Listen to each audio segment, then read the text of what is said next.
D-Mace, Vingan, and Donick, 102.5, 106.3 The Game. Broadcasting from the Busy Bee Plumbing, Heating, and Air Conditioning Game Nashville studios, home of the $99 yearly Beehive membership, where the buzz is always about great service. Derek Mason and Adam Vingan here with you. Willie Donick will join us momentarily. We are live at Ford Ice Center, Bellevue. 102.5 The Game and Cromwell Media have teamed up with the Predators for Coats for Kids, benefiting the Boys and Girls Club of Middle Tennessee. So you can bring us your new or a slightly used coat.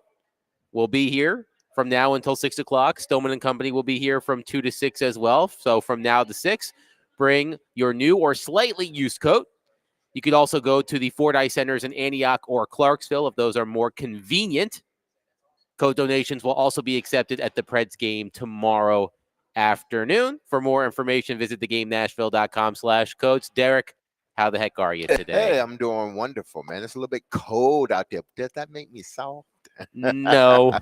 It is. Slightly. cold out Anytime you bring up the cold, man, you grew up in Michigan. and I hate it, man. But you should be hardened by that experience. Man, listen, I know you've been in the South for a minute, but I feel like you should be. I feel like that's in your blood. You should be able to handle it. Listen, I was up north not by choice, but because I had to. By birth. That's the reason why he's exactly. up north. By birth, I had to be up north. So any opportunity that I had to come to warmer weather, I was going to take it. And, I was blessed to, play a sport where it allowed me, or a profession allowed me to live in a warm climate like Nashville. Baltimore isn't immune to the cold either, my Baltimore's friend. not really cold or warm. Yeah, but it's not. It's in the Northeast. Yes, it's but cold. it's cold, but It's not Michigan cold. It's not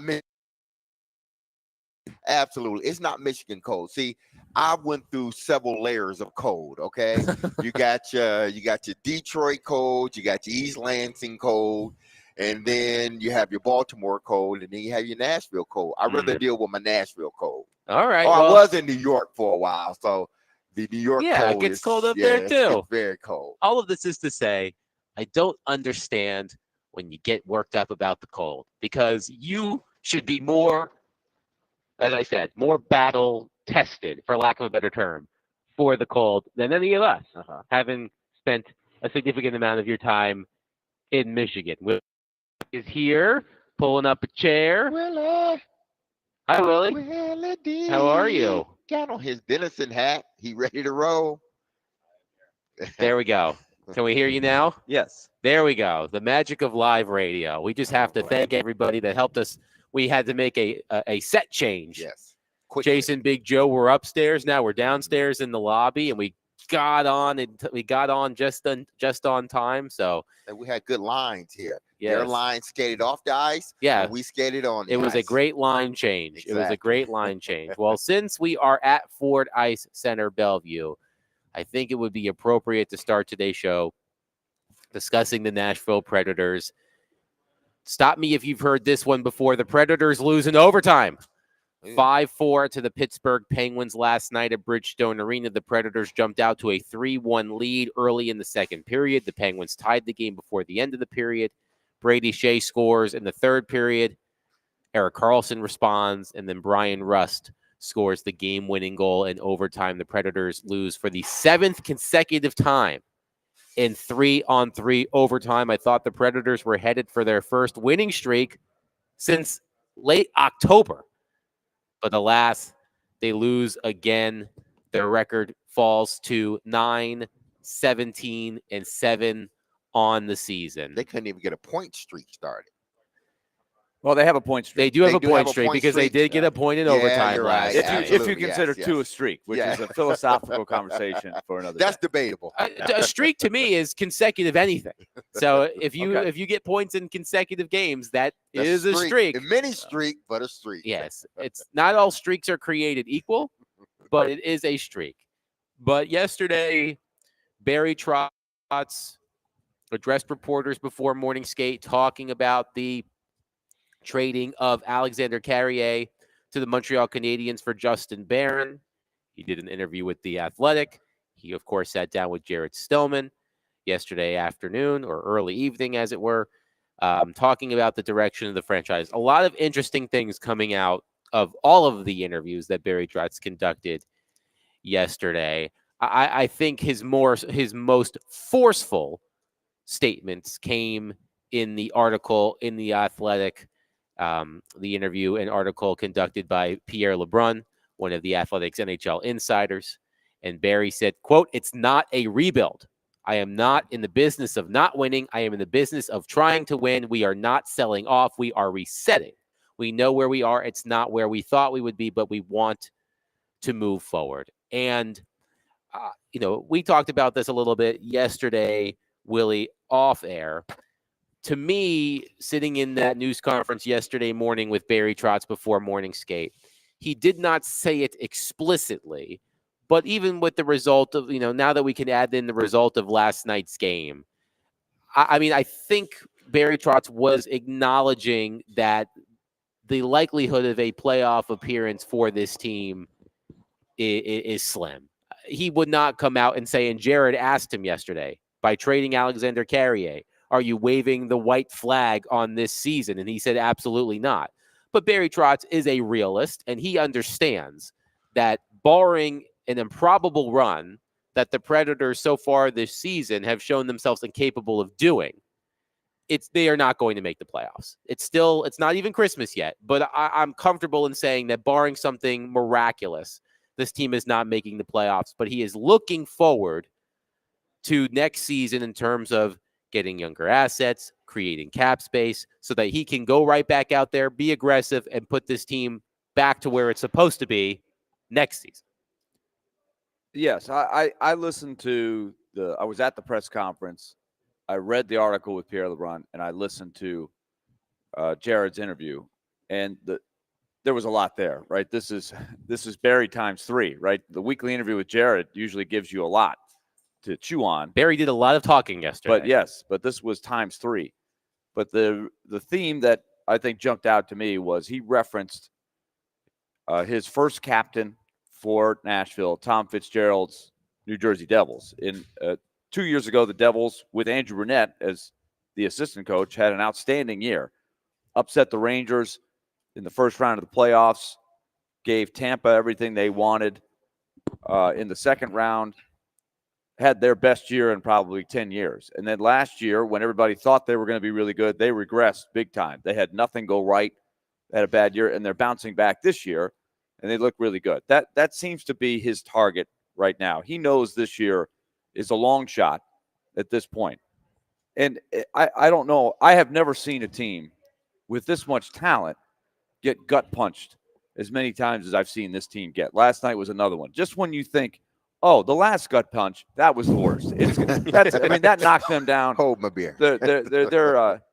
That's going to be the worst it could possibly be. You feel like you've built up a tolerance, right? You can hit me so many times in the stomach. Yeah, that's right. But they're like, oh no, you got another one coming. Here it comes, below the belt, baby.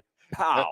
Sidney Crosby. And, he's not the most popular player in Predators history for the fans. Fabulous game last night. He was unbelievable last night. Fabulous. The playmakers. I think the Predators won the battle of the analytics. They won the game in all areas that you're supposed to win. They deserved to win that game last night. They did, based on the process of the game, they deserved to win that game last night. But there were enough breakdowns that the Penguins, despite their season being a bit of an up and down season, they're coming on as of late. But if you give Sidney Crosby and Evgeny Malkin and Chris Letang and Erik Karlsson enough chances, they will take advantage, which is what happened last night. And they didn't get that many chances, but they made great plays. Karlsson, who is a Hall of Fame playmaker, made 2 unreal plays. Crosby had 4 points, made some great plays.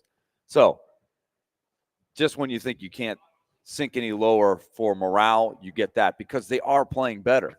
But at the same time, Barry Trotz, I think, said it the way it should be said. It's a long shot this year. Now, maybe, and Andrew Brunette said it. He goes, look, we're playing better. I still think we can go on a run. I think they will play better before the end of the year. I think they will have a good run of success. They're just not this bad. But they are where they are. And I do think it's smart to take a look. They're not going to break it all down. He said vehemently with with Jared yesterday. I don't believe in tanking, tear downs. That is just not the mark of a winning franchise. I want to get better. But in doing so, he's got his eye on next year, the following year, the year after that. How do I build a team that's going to sustain success and bounce back? So he's trying to get younger. He's trying to fill the big holes on the team. And, you know, the front line center is the hole that he continues to search for, without a doubt. And, you know, try to create some cap space so that he has the flexibility to make a move like that. That's the theme I saw. Well, I guess in any GM would want, especially one in this situation, would want to, knowing that you have the players that you have on the top end, wanting to, you know, find a way to stay in that win window, all while, you know, getting valuable, you know, minutes for some young guys, and even making some changes like he did the other day in regards to trades to continue to try to build this roster up as some of these guys start to get older. And that's, you know, when you have the expectations that the Predators had coming into the season, and you don't fulfill those expectations, or it looks like you're not going to fulfill them, it's kind of hard to shift to, okay, rebuild. And that's something Barry can't do. He's going to continue to try to make this team better, all while trying to put them in a position to ultimately win a Stanley Cup. Well, I hear what Barry Trotz is saying when he looks at the New Jersey Devils, because, Willie, as you laid out, the Devils had a disappointing season last season. They followed up one of their best regular seasons. I believe, record-wise, the Devils a couple of years ago had the best regular season in franchise history. Now, you know, they've won the Stanley Cup a couple of times. Yes, in 2022, 2023. They had 112 points. They won 52 games. Right. That was a franchise record. They beat the Rangers in the first round. They lost to, I believe, Carolina in the second round. Yes. Yeah, and they lost to Carolina in the second round of the playoffs. And last year, it all fell apart. I see where Barry Trotz is going with that. There are a couple of differences. One, I would argue that, you know, injuries did play a big role in the Devils' struggles last year. Dougie Hamilton, their top defenseman, missed basically the whole 3/4 of the season. I think he played 20 games. Jack Hughes missed 20 games at one point.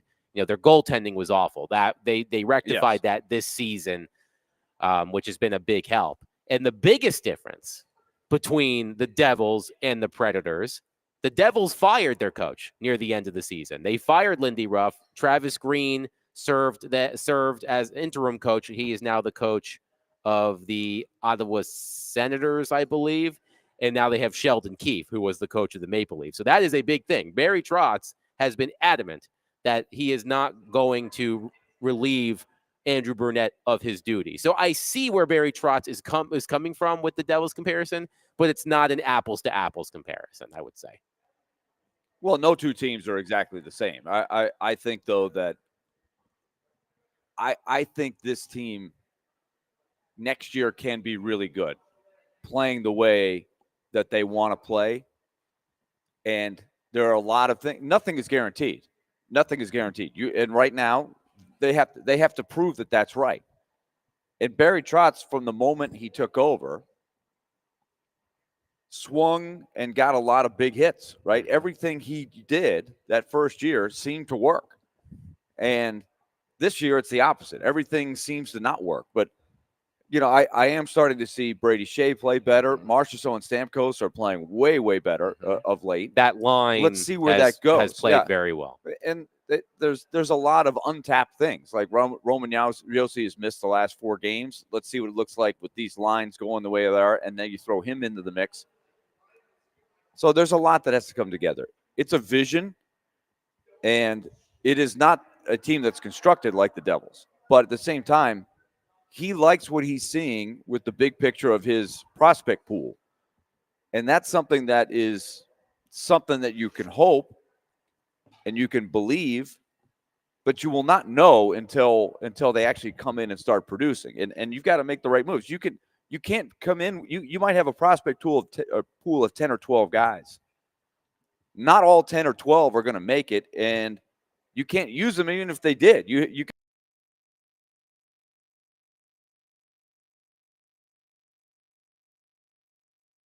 can only complicated puzzle. I think he feels like he's got the pieces to have a really good team. And you've just got to put them together, and it's got to come together. And then Andrew Brunette, I think, has to be the right guy to ride them through the storm. He believes Andrew Brunette is that guy. So the NHL is currently under a roster freeze, I believe, for the next week. So no transactions can take place over the holidays. So when the league resumes play, I think a week from today, well, there's still games going on, but there are 3 days off for the holidays, and the schedule picks back up on the 27th, I want to say. But there are no transactions that can be made, no trades that, specifically can be made over the next week. Now, that won't stop general managers from talking and coming up with ideas, but they can't actually execute the trades over the next week. So the Predators have been plenty busy this season with the trading of Philip Tomasino and waiving Dante Fabro and trading Scott Wedgwood and trading Alex Carrier, all of those things. I'll be interested to see what Barry Trotz has up his sleeve next, because although he did say to Jared, and I also believe to Pierre LeBrun, that he might be a little bit quiet, we've seen Barry Trotz, he hasn't been too quiet for too long in this job, and it's made it plenty exciting for us that there's always something going on. But I wonder if there is something else up his sleeve coming up once the trade freeze is lifted. He's created the cap space to do it. If you take a look, he's the Carrier move is about two things. It's about he believes in the system long term. He can replace Carrier because Carrier, as good of a story as he's been, and he really provided them some quality service over the last 4 or 5 years as a guy that, was a mid-round pick, was a late bloomer, really was not considered a high-end prospect at any point, but he probably overachieved for a while and earned the contract that he got. But he feels like he can replace him with the guys he's got. If it doesn't happen right away, he feels like in the next couple of years you can replace a Carrier, even though he's hard to find. He's a right shot. Those guys are harder to find than the left shot. Carrier's offense has regressed. He was a 30-point guy who was chipping in some significant offense a couple of years ago to 20 last year, and this year he really had no offense to speak of. The other issue with Carrier, I think, long-term that was a concern was he gets hit.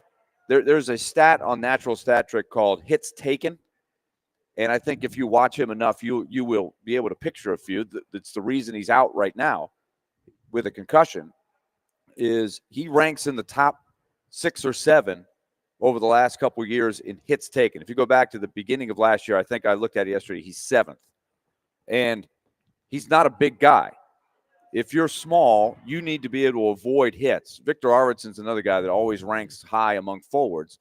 And you see what it's done to Victor Arvidsson's body over time, right? He still is capable of playing well, but he is 7th. Carrier is 7th since the start of last season in hits taken. And if you think about it, it's not just little hits. He gets bashed a lot, like the play in Ottawa against Brady Tkachuk. That's stopped his season for the time being. I'm not sure. I believe he is actually going to make his Canadiens debut tonight, if I'm not mistaken. Well, good for him. I'm glad, because you get concerned. He's had multiple concussions, and that's something that is always in the back of your mind as you go forward. But there's nobody you want to see do well more than Carrier. These are all good guys.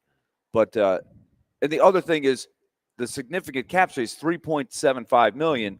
You couple that with saving a little bit here on Tomasino, saving a little bit on the goalie swap. Little by little, you're building up some cap space that you could now give yourself the ability to go make a bigger move, because I think that's what he would like to do. But it's not a move that's just going to be for this year. If he's going to make a move, it's not to save this season. It's a move to make them better for next season and the seasons beyond. 615-737-1025. We'll take your thoughts on the Nashville Predators. They lose last night.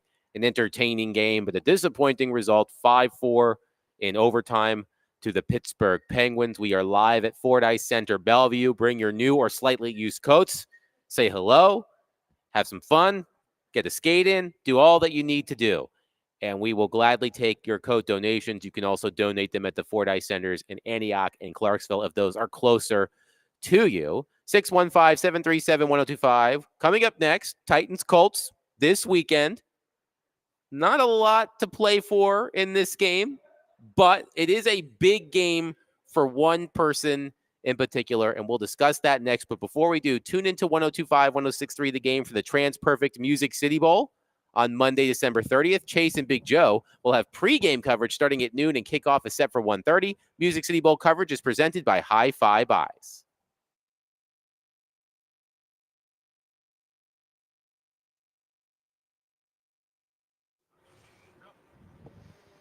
All right, let's talk Lead Company. The next chapter for the Predators tomorrow at 12:30 against the LA Kings, who are on fire right now. Tall order for Nashville. LA is 19-9-4.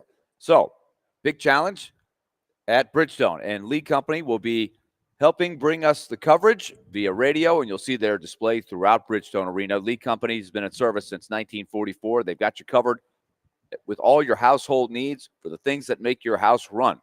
Heating, cooling, plumbing, and electric. Just give them a call at 615-567-1000 or go to leadcompany.com. We got a new furnace kicking in our house. It's working well. And, you know, we've been working with Lead Company for a long time. We assessed the situation. It was time to get a new one. This is the relationship that you can trust with Lead Company. They've got good people working on it, and it's a long process when you own a home. So build the relationship with them and call them at 615-567-1000 or go to leadcompany.com. Lead Company, proud sponsor, Nashville Predators.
I don't blame him for it. He would know, and he should defend his team. We all know that the real problem with the Titans is that they don't have a quarterback. We all know this. We don't even know. I judge this, Dan, obviously from a football analytical perspective, I'll leave that to you. But I remember seeing coaches. I've never seen coaches go up to an opposing coach after a win and hug the losing coach and hold on to them as much as they hold on to Brian Callahan. It's, they're saying to him, man, we know this ain't you. It ain't you. You ain't got a quarterback. It's not your fault because he hasn't really had a chance to coach his team. I love his personality. I love the way that he holds guys accountable. You look at them, they do play hard. I don't think we can look at the Titans and say they don't play hard or anything like that. And I'm certainly not going to be a non-football player looking at football players and calling them soft. I think that's very disrespectful. I don't think anybody in the media should be doing that. But the way you disprove what people are saying is you make sure your team goes out there and continues to show that in spite of the disability they have at the quarterback position, that everything else is taken care of. That was Stephen A. Smith talking about Tennessee Titans head coach Brian Callahan on First Take the other day. Derek, you seemed a bit perplexed by some of the things that Stephen A. Smith was saying. Yeah, because I'm like, has Stephen been here, watched Callahan and watched at the end of games, guys holding on to him tight? That comment did stick out to me as that well. That comment was like, does anybody really pay attention to how long somebody hugs them? Maybe he's alluding really to the last prior game. Maybe he and Zach, but those two can do that. They have a history. They have a relationship. They've been friends since they were basically teenagers. So when you play somebody like that, you hold on. It is what it is. That's why it happened. It's he looks at the clip and he makes his own little story about it. Exactly. I think the shows like that, I always am a little skeptical because it's storytelling, right? It's a national show. Nobody can watch every game for every team because that's what that show is supposed to be about. And Stephen A. Smith is not taking time out of his schedule doing whatever the heck it is he does, which is everything to watch a 3-11 football team. Exactly. But he did have one point. Right. It's not a bad point. He did have one really good point in that is how do you disprove all of that? How do you sort of squash the noise of what, a question that was brought to you and now all of a sudden it's become this big thing. Why? Because of your response. And I'm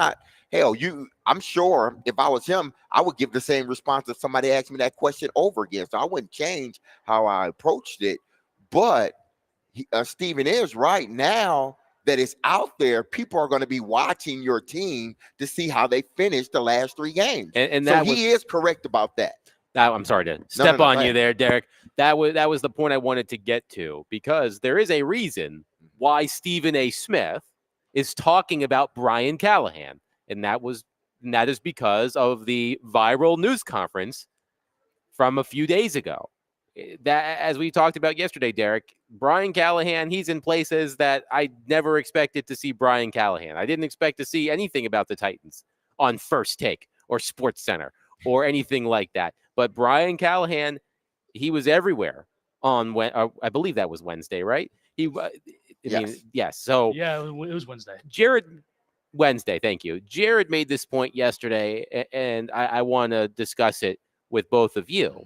That by answering the question the way he did, by defending his team in such strong terms, Brian Callahan has thrust himself into the spotlight.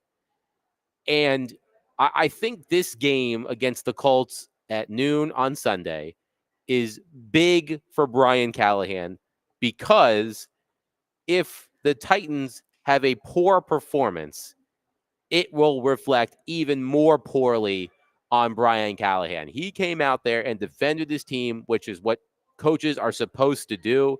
He was colorful in doing so. And that's what made the clip spread around social media like wildfire.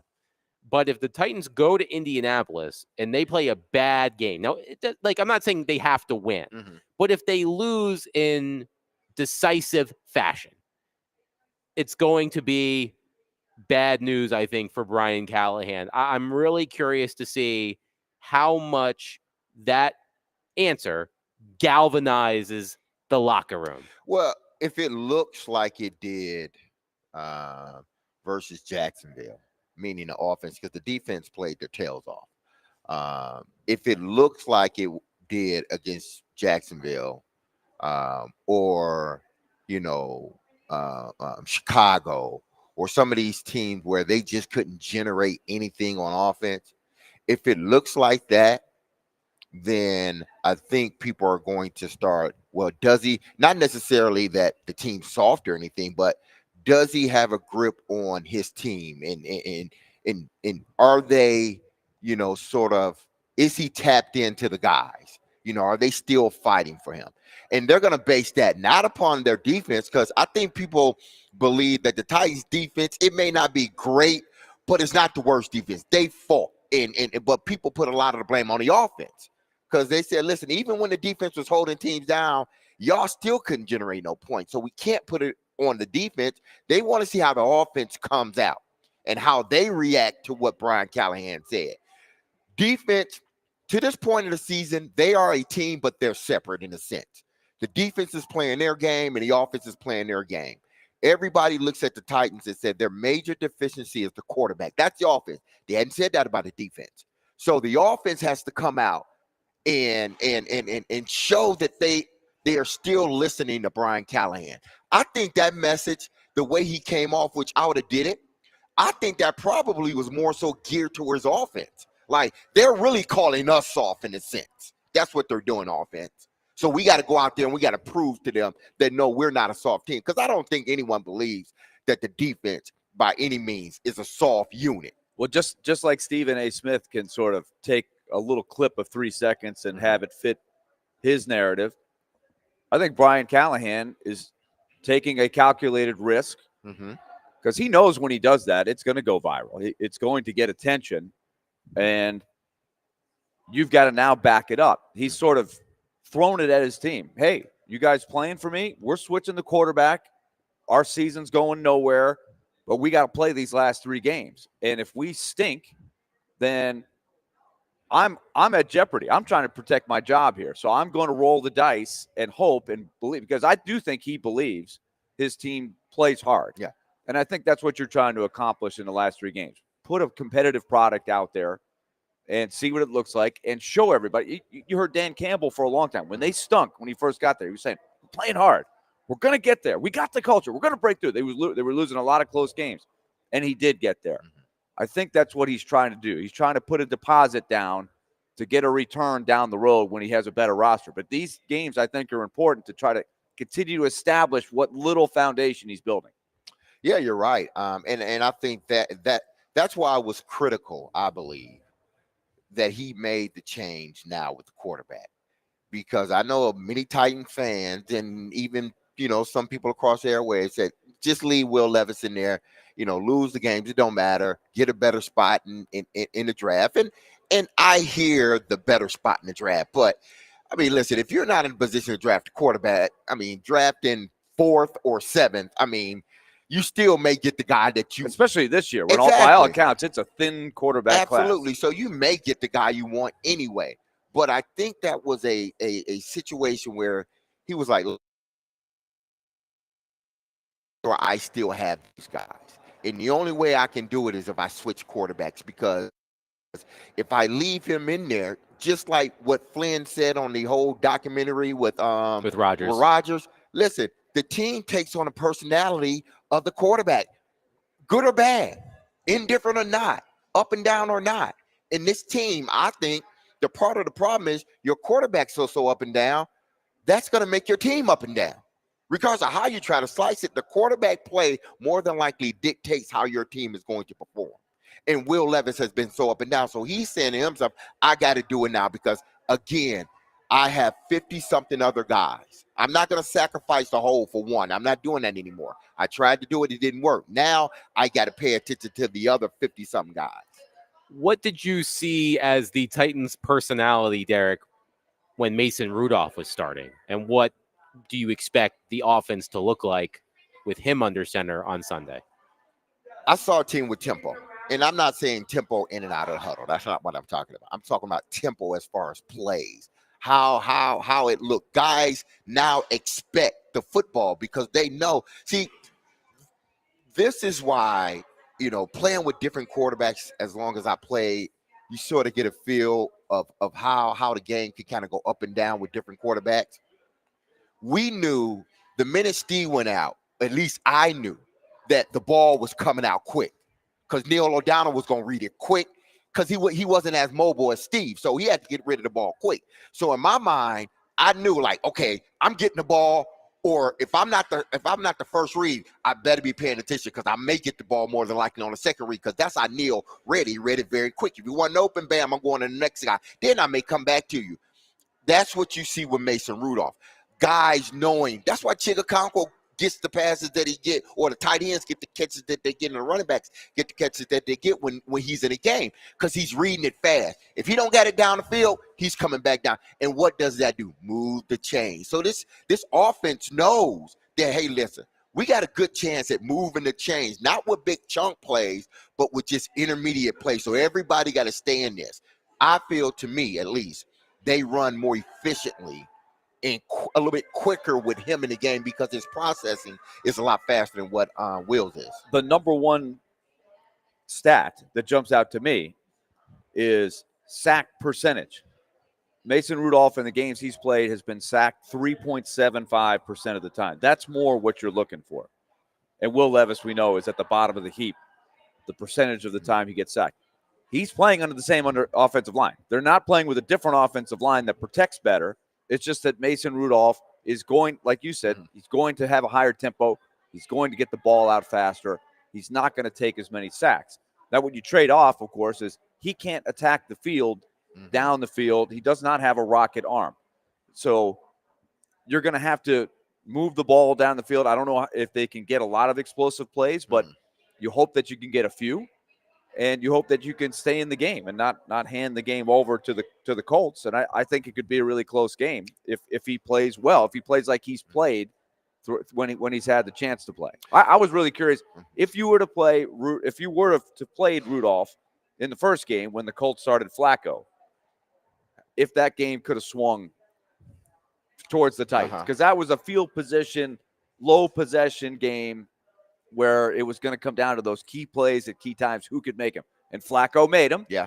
Levis didn't make them. And that's what's happened in a lot of those low-scoring games with Levis. Yeah. So now let's see how it looks. With Richardson starting for the Colts, who's made tons of mistakes, but he can make the big play. He can make the big run. He can run his way out of trouble, as opposed to now with the Titans with Rudolph. This is an interesting switch. 615-737-1025. We'll get to your calls and texts on the other side. We are live at Fordyce Center in Bellevue. Coats for Kids. Bring your new or slightly used coats. And we have a bit of a giveaway for those of you who are nearby Bellevue. The first two people to bring us a new or slightly used coat will receive a pair of tickets to the Predators home game on Monday against the Carolina Hurricanes. 7 o'clock start at Bridgestone Arena. So if you're within the sound of my voice and you have a new or slightly used coat to bring to us here at Fordyce Center Bellevue, the first two people to drop off a coat will receive a pair of Predators tickets to see them take on the Carolina Hurricanes on Monday evening. 615-737-1025. Nashville's best deal is from Brewster's Real Ice Cream in Hendersonville. Brewster's offers handcrafted cakes, pies, and ice cream flavors such as peppermint Oreo, eggnog, and gingerbread man. Enjoy the magic of homemade happiness this season. Visit thegamenashville.com/deals now and get half off a $50 gift card while supplies last.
It's bowl season, and the Game Nashville Sports Network is your home for college football bowl games and the college football playoff presented by Twin Peaks and Parman Tractor and Equipment. Sports Talk 8:30 will have the Gasparilla Bowl, Tulane versus Florida at 2:30 p.m.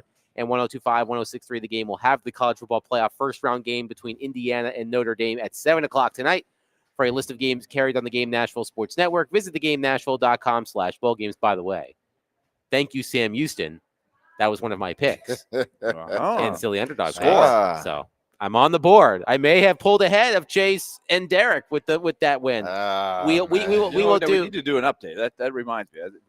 Let's do a score check, and we'll report back a little bit later. All right, that sounds good. We'll do the second part of our bowl game Silly Underdog picks draft on Monday, covering the rest of the bowl games after the first round of the CFP is done with over the weekend. Again, we are at Fort Ice Center in Bellevue. Coats for Kids. Bring a new or slightly used coat to us. You can also go to the Fort Ice Centers in Antioch or Clarksville. But if you come here and you're one of the first 2 people to bring us a new or slightly used coat, you will get a pair of tickets to see the Nashville Predators host the Carolina Hurricanes on Monday. So a little incentive this holiday season. Our main man, Mark, is on our phone line, driven by WilsonCountyHyundai.com. Mark, thank you for calling. Please go ahead. Hey, appreciate it, Adam. Hey, I was waiting on. Appreciate the compliment. I thought you kind of forgot me, Adam, but of course not. We're good, man. Hey, first of all, thank you, Adam, Uncle Adam, my brother D Mason, first cousin Willie. Merry Christmas to all y'all, man. No joke. Merry Christmas, y'all, man. But hey, I commend Callahan for doing what he was doing. Did the other day, defending his team. I do think that he's kind of coaching for his job. I don't want to see him lose his job. I don't really think he's had a fair shake at this. He needs to have all the pieces in place to really get the opportunity that he deserves. I think he's a good coach. I've watched him. I think he's a good play caller. I mean, he's young. He's getting the experience that he needs. The defense, if his offense can just get out here and score points, keep the defense on the sidelines, let them rest up, I think they'll be good. I think they'll beat the Colts 17-10 Sunday. But I got a question for all y'all. Have we seen the last of Will Levis? Is it over? Is it a wrap? I mean, is his days numbered here at Tennessee? Because I think Sunday was a defining moment for him. We all have a defining moment in life, but I think his big defining moment Sunday pretty much told us he's not that guy.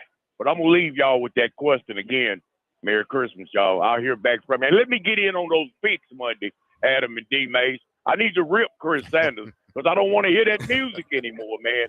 I don't. I was in the store the other day. I heard him playing that music. I walked up to the manager and asked him, "Hey, please, while I'm in the store, please don't play that song."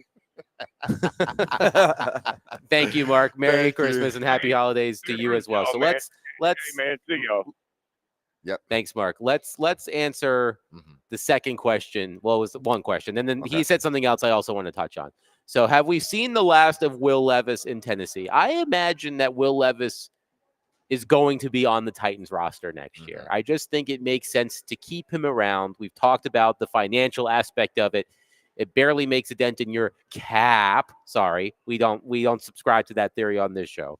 It barely makes a dent in their cap. I am curious. I did bring this up earlier this week. I am curious about Will Levis's temperament in that situation, knowing that he will be the backup, not as he was last season when he knew that he was the quarterback in waiting with Ryan Tannehill on the roster.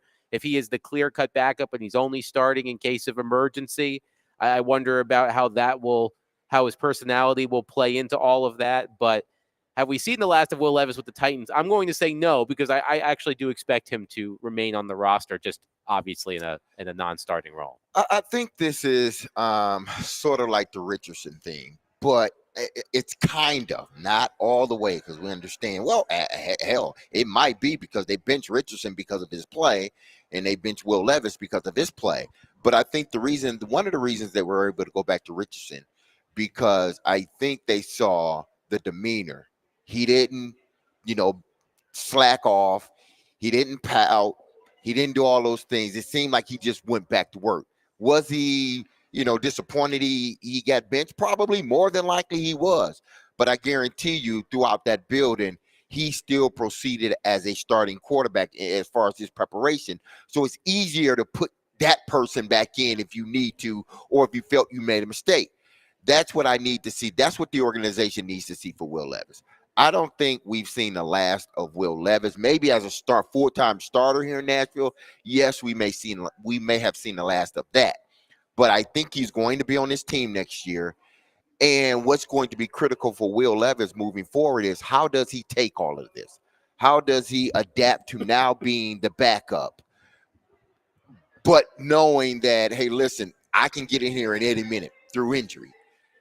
Depending on how he handles this will dictate how far he goes in this league. Because if he handles it well, even though he may not end up being a Tennessee Titans starter, he can go somewhere else and they can always, hey, Callie, what was he like when y'all benched him? What was his demeanor? Did he still come off as a leader? Did he still?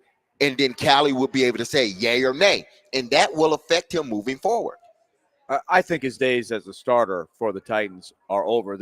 I think they're like Mark just pointed out, there was a defining moment, and I think there is now a shift once and for all, and he made it pretty clear cut just by his play, that the days of investing the time and energy into making Will Levis into a starter and a good starter, they have to go away from that. If he's going to get there, he's going to have to go the long way, and he's going to have to do it on his own, getting the backup reps, doing the work behind the scenes in the offseason, and then force his way back in there. It's just like the Traylon Burks, right? We're just not going to give you the nice little pathway. Let me roll out the carpet here. This is the path. Follow this path, and we're going to give you everything you need. We're going to give you all the extra time. You're going to get all the starters reps. Just can't do that anymore. You can't put everything else on hold for that. So I do think this is a definite shift in the view. It doesn't mean he can't get there, but it just means he's gonna. They're moving on to the next plan of who will be the starter next year, and it is not him. And even if if they go out and they've managed to draft a quarterback, and somehow, some way, say they get a Shador or Cam Ward, and they've been eyeing them. They draft those guys, or even if they bring in a veteran guy, even if Will shows that he's improved, they still are going to be like, no, you still a backup, because they've seen this before. They've seen you improve, go out there, play a 2-3 week game of good football, and then all of a sudden, bam, there's the Will Levis. So they don't have patience for that anymore. What they want to see is the consistency of a backup. That's what they're looking for in Will Levis now, a consistent backup, because we know, even unless you just make this monumental jump from where you at now to being damn near an all-pro, in their mind, we've seen this before. So we know eventually you're going to give us 2 games that are going to be good, but then that third game, you're going to fall off the cliff, and we don't have time for that.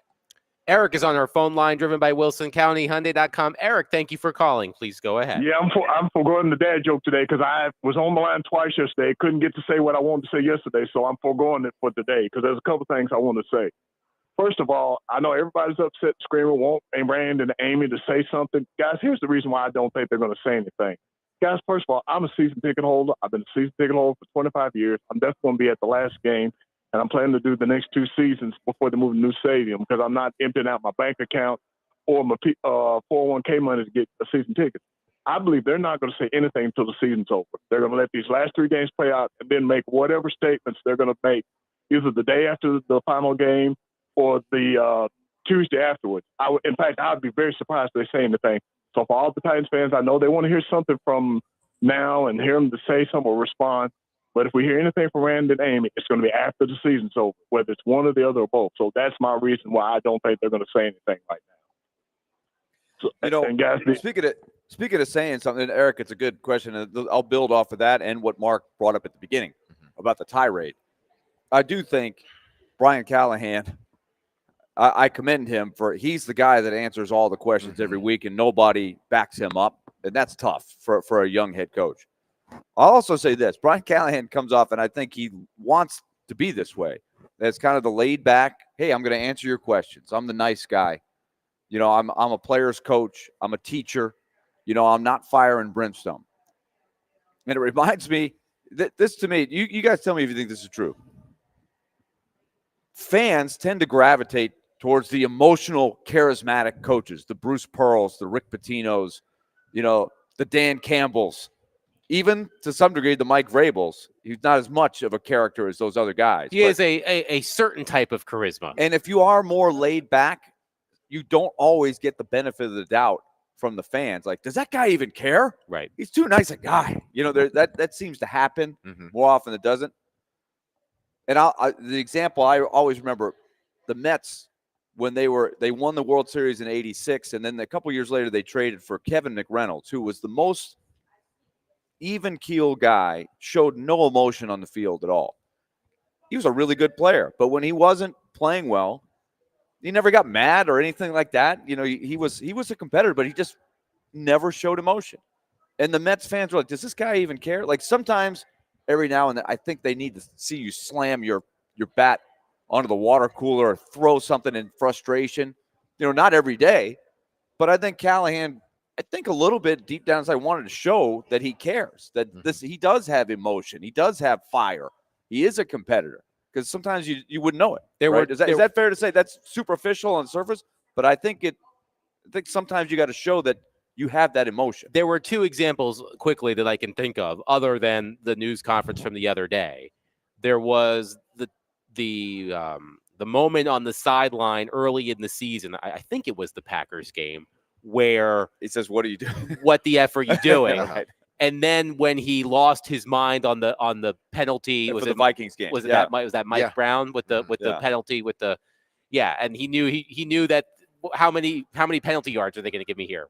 Half an inch. So I'm just going to take it, and I'm like that. Those two things I actually do think bought Brian Callahan some goodwill. I do agree with that. Do you buy that theory? Sometimes they want to see a little emotion. Yeah, I think the fans, it depending on what's going on, like you said. Listen, if you're winning, fans, if you're they don't care what you act they don't care what you're doing. If you're winning, you can be the most mild-mannered guy in the world. You can be Lovie Smith or remember Tom Landry? Never used to. Or what's the coach? I forget the coach. Tony Dungy. You could be like those guys, like just even. But when you're winning, don't nobody say nothing. Right. But the minute you start losing and you have that same temperament, no matter what, then it's he doesn't care. I want to see him bang on the tables, flip some tables over, throw Gatorade at people. But that's not how people operate. They show their anger or their disappointment in other ways. So maybe the fans, now that Callie went off, maybe they're gonna love him now. We will see. Titans and Colts this weekend. We'll continue to talk about this game and other Titans things. 615-737-1025. Willie Donick, Derek Mason, Adam Vingett, 102.5, 106.3 The Game.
D. Mace, Fingan, and Donick, 102.5, 106.3 The Game, broadcasting from the Busy Bee Plumbing, Heating, and Air Conditioning Game Nashville Studios, home of the $99 yearly Beehive membership where the buzz is always about great service. Willie Donick, Derek Mason, and Adam Vingan here with you live at Ford Ice Center, Bellevue. We are here as part of the Coats for Kids Drive, Cromwell Media, and the Nashville Predators teaming up to help people this holiday season. So if you have a new or slightly used coat you would like to bring to drop off here, please do so. We do have some incentive if you would like to come to this Ford Ice Center, because the Ford Ice Centers in Antioch and Clarksville are also taking your donations. But if you come to the Bellevue location, if you're nearby, with a coat donation, the first two people to do so will receive a pair of tickets to see the Nashville Predators host the Carolina Hurricanes on Monday evening, a little pre-holiday hockey. So come on down, come see us, come say hello, come help somebody out this holiday season. Before we move on, we touched on this just a second ago, Willie. I do want an update. Selfishly, I do want an update on the Silly Underdog Picks bowl season leaderboard, because last Thursday, Derek, Chase, Chris Sanders, and myself, we picked 2 bowl games between last week and through the first round of the college football playoff, which starts tonight and continues tomorrow. So I would just like you to read the updated standings. I got an objection here. You are part of the committee. The numbers come out when? On Friday at what time? At what time during Silly Underdog? Okay, so that's when the numbers come out. So not before, right. not after, but during that time period. All precincts have not reported exactly, absolutely. A lot of the games have However, not been played yet. However, Only 3 of the 8 games that are picked have been Those played. are unofficial numbers that So- you may have heard So or we saw. will preface that. however,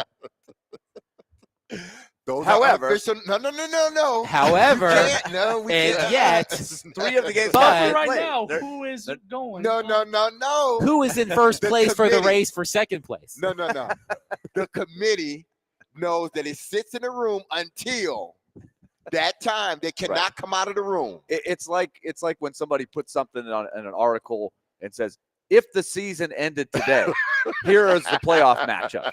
Well, the season doesn't end today. It doesn't end for Exactly. 3 months. Why are we talking about that? Absolutely. So So, that's your point. It's a well Thank played you. point, D. Mace. But However, oh no, Adam has won Whoa. his first game. Yes. Sam Houston Okay. State. just say he has won his first game. yes, Yes. I have won my first Okay. game, Let's And you just have say lost that. your first game. Yeah, I lost my first game. There and, are other and Chris games. Sanders Chris lost Sanders his has first game. lost his first game. So 3 games have been played. And Chase Adam's and got Kate. the win. Chase still has 2 games left. Okay. When is I think it's today. Tulane? Is that today? Tulane? I against believe. Florida? I think we have that game on Sports Talk 8:30. I want to say Yep, at 2:30. at 2:30. Oh, okay. So Okay. Chase will know. So if the season stopped today, I would be the best of the second place. If the season stopped But the right now, season You'd be the doesn't first start loser. he stop would today. he would be. If the season started today, he would be the only one that has won a game. Let's save everybody's that. time. I have overtaken Chris and Chase so Right. far with my selection of Sam Houston over Georgia Southern, which And- happened and last if night. Tulane comes up big, you'll be back down Oh, by the end of the day. Come So on, enjoy it Florida. while it lasts. come on, Florida. We But do the- have a question from Randy on our text line. Hopefully, someone can answer this. Can you only bring kids' coats to Coats for Kids? Well, it is Coats for Kids. Yeah, Coach for kids, bring kid coach. What was that? Yeah.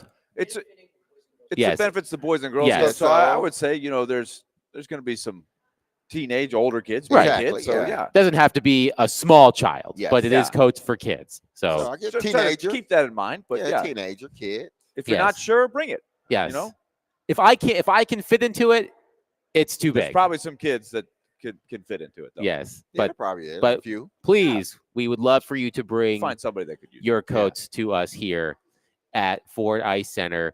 No Bellevue. coach shaming. No coach shaming. No coach shaming. Bring them Absolutely. in. not. Bring them all in. So one of the fun things about our station, we talked about it earlier with our line change, as Derek appropriately termed it. There's always a bit of. Let me tell you about one of the things I don't like about local news, and this has nothing to do with the people who are local news anchors on, in this town, many of whom we know personally and we like. It's called crosstalk. It's the worst thing about local news. And Corey Curtis, if you're listening, you're a culprit in this as well. It's at the end of the broadcast where the news anchors, the sports anchor, and the meteorologist are all standing at the little table, and they're having a conversation that feels very forced. It's like they've never met each other in their life. Of course, Anchorman does a classic job with this kind of thing. Yes, the crosstalk. Yeah. But it happens. It happens when we switch shows. So earlier this week, we were talking about Ran Carthon, and a texter was talking about some of the player personnel decisions that Ran Carthon has made and used the baseball terms like Ran Carthon hasn't hit a home run, let alone a double. So then we started going through some of these draft selections specifically and saying, is this a single? Is this a double? And we landed on T'Vondre Sweat.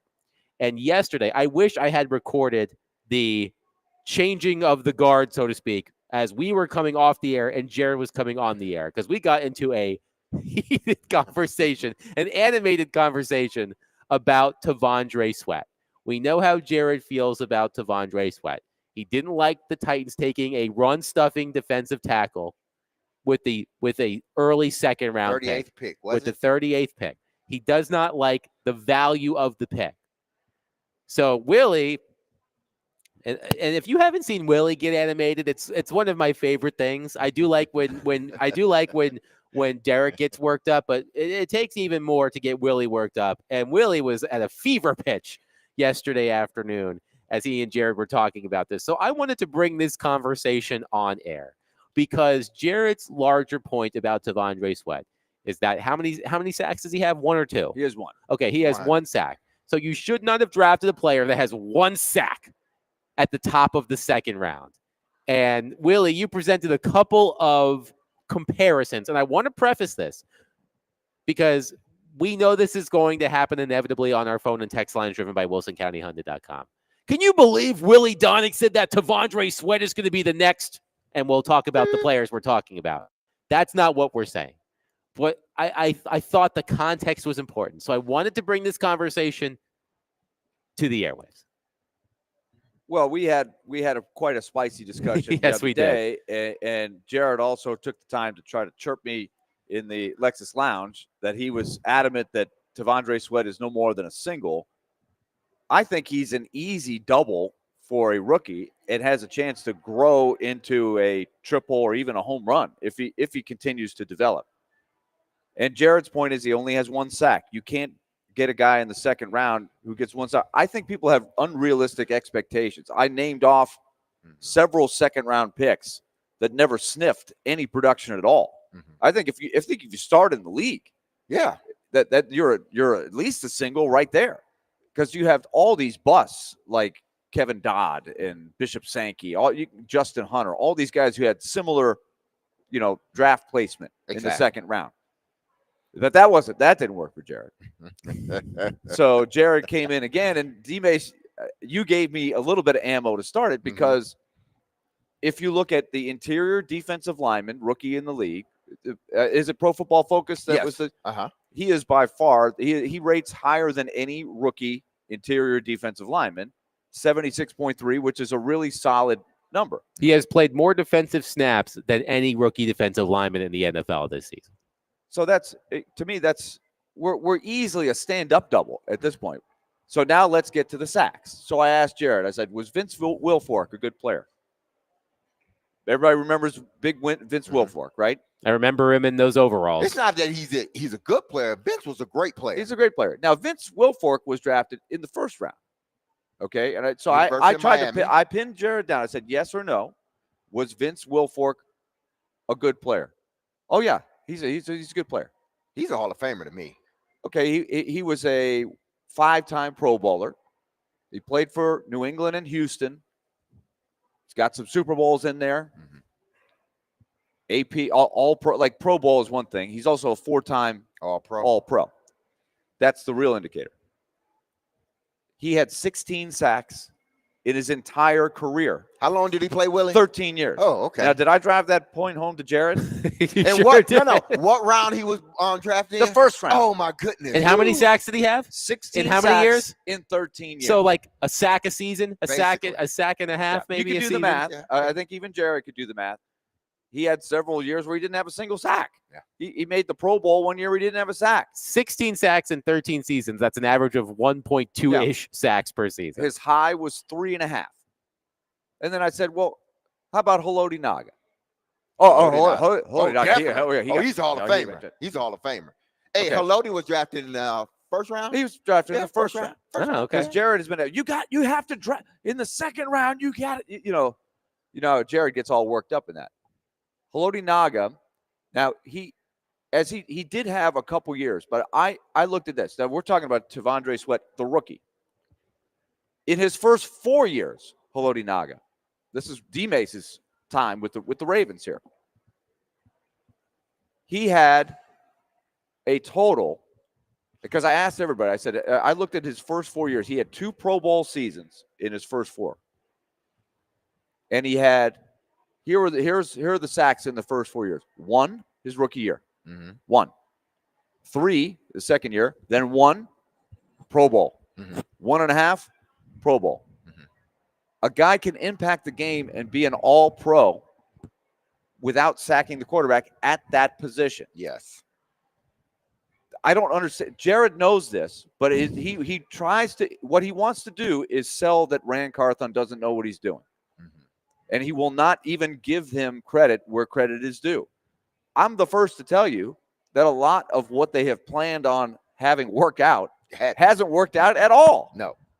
You know, he's all over Nicholas Petit-Frere. I can't argue that. No. He hasn't done well at all, and they didn't have a good backup plan. Nothing has gone right at that position. But was that Rand's pick, Nicholas? No, but they did go into the season, as you've pointed out, with these are the options at right tackle, and it didn't go well. Just like last year, the Andre Dillard, that was probably a bad plan, right? And some of that does have to go on Rand. I cannot defend Rand on that. You're right. But you have to acknowledge when you are wrong.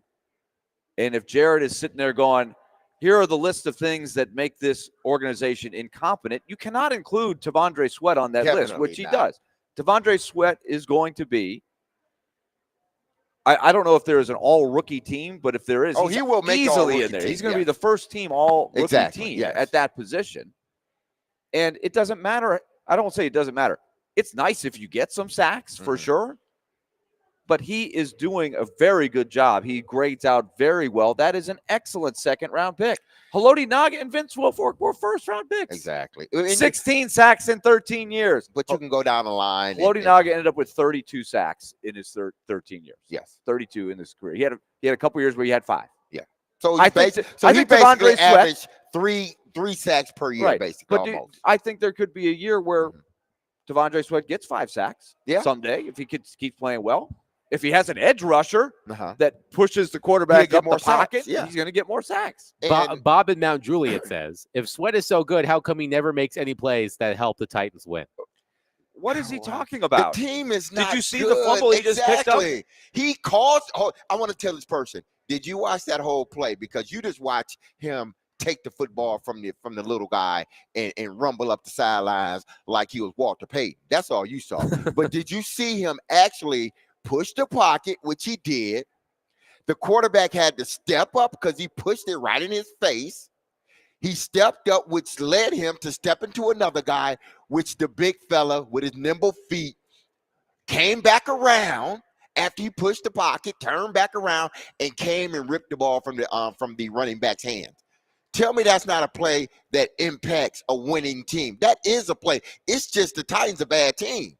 That's all. But that was a winning play. Did they win? You're right. They didn't win.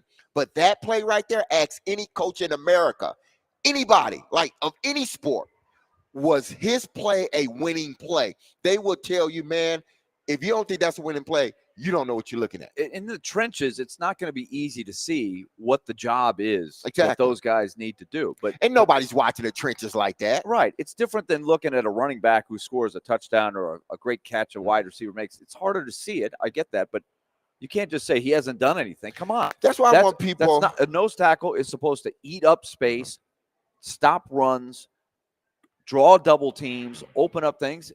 He can move. He is an athlete. He does an excellent job. Look at the grades. Don't take my word for it. Look at the grades. I want Titans fan, like, I know there are a lot of hardcore Titan fans out there, and a lot of Titan fans that have passion, and we love it when you come on the airwaves or you text in and you challenge us, because that means that you still love your organization. You're still in there with it, and you just want to see better football. We understand that.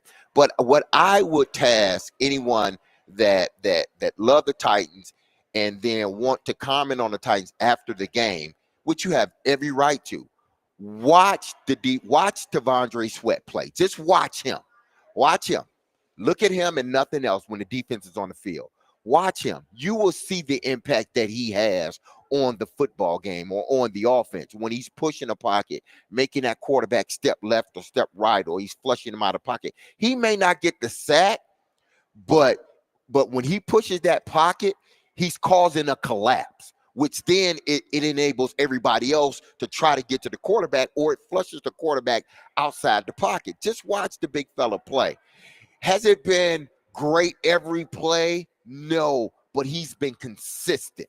That's what he has been, and the numbers show it. One texter says that he wishes he would have heard this happening live, our exchange at the end of the show yesterday. I did think about taking a video of it, but I didn't get there in time. But the passion that we have for all of you on this station, it carries over off the air. We have these conversations in person. We have them over text. It's continuous. This is my final point on the draft, right? You got to have more from the second pick, right? Or I hear this with Latham a lot. You have a superstar with the 7th pick. Mike Herndon made that point the other day.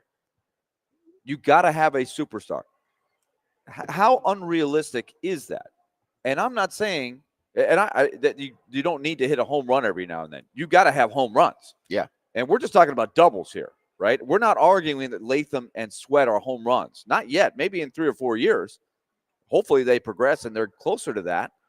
But right now, they're off to solid starts in their career. They are doubles. It's Jaden Daniels is a home run, right? He's changed the whole franchise with the way he's played.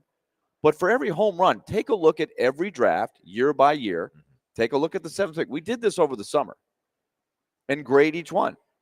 When you say you got to have a superstar with the 7th pick, it doesn't happen very often, right? Much more often it's a single or a double or something like that. The home runs for every 10 years, there's probably 2 or 3, maybe, at the 7th pick.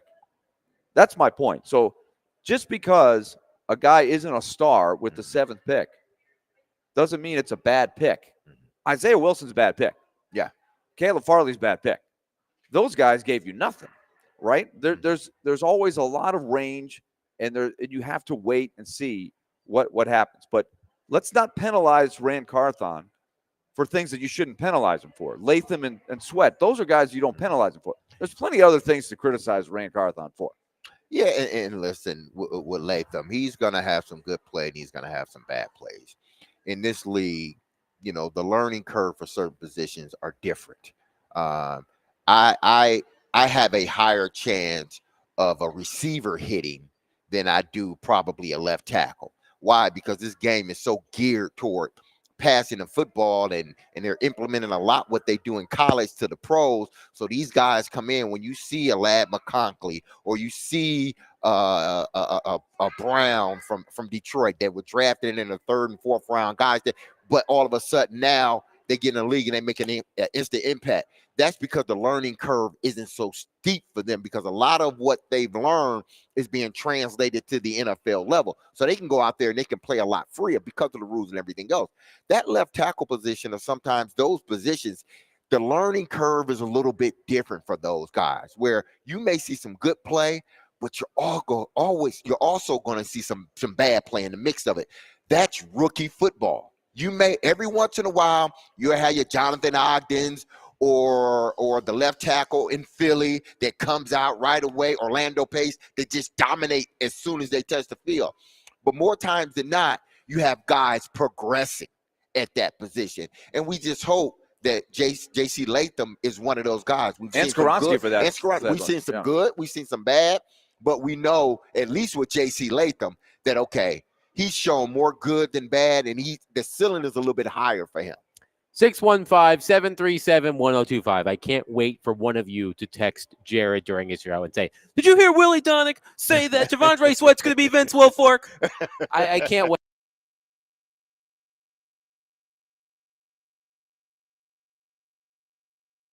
615-737-1025. So get your questions in for Derek now on our phone and text lines, driven by WilsonCountyHyundai.com. Again, 615-737-1025.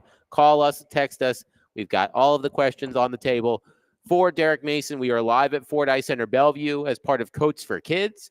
Bring a slightly used or new coat to us here or the Fordyce Centers in Antioch and Clarksville. But if you do come here, we still have 2 pairs of tickets to give away to the Predators game on Monday against the Carolina Hurricanes. So if you are one of the first 2 people to bring us a slightly new or used coat, you will get a pair of tickets to see the Predators and Hurricanes on Monday night. Ask D-Mace coming up next. Willie Donick, Derek Mason, Adam Vingan, 1025, 1063, the game.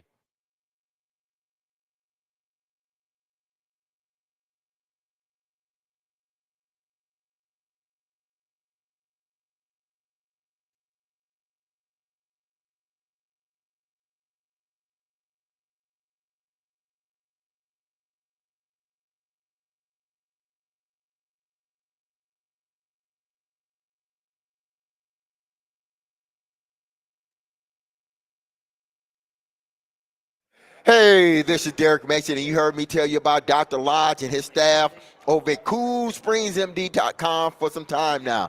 If you set out to lose weight, chances are it's not your first time setting a goal or a resolution to shed some extra pounds, only to come up short of disappointment. But at Cool Springs MD, Dr. Lodge and his team understands the frustration of this cycle, and that's why they offer a different approach to weight loss. Their comprehensive weight loss program is led by Dr. Jeffrey Lodge. It addresses the root cause of weight gain with tailored nutrition, exercise, blood test supplements, and more. They will customize a program specific to you and you only. So connect with Dr. Lodge at CoolSpringsMD.com today to schedule your appointment for a personalized weight loss plan. That's Cool Springs MD, where your weight loss journey becomes a success story.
He played 15 years in the NFL. Quick throw.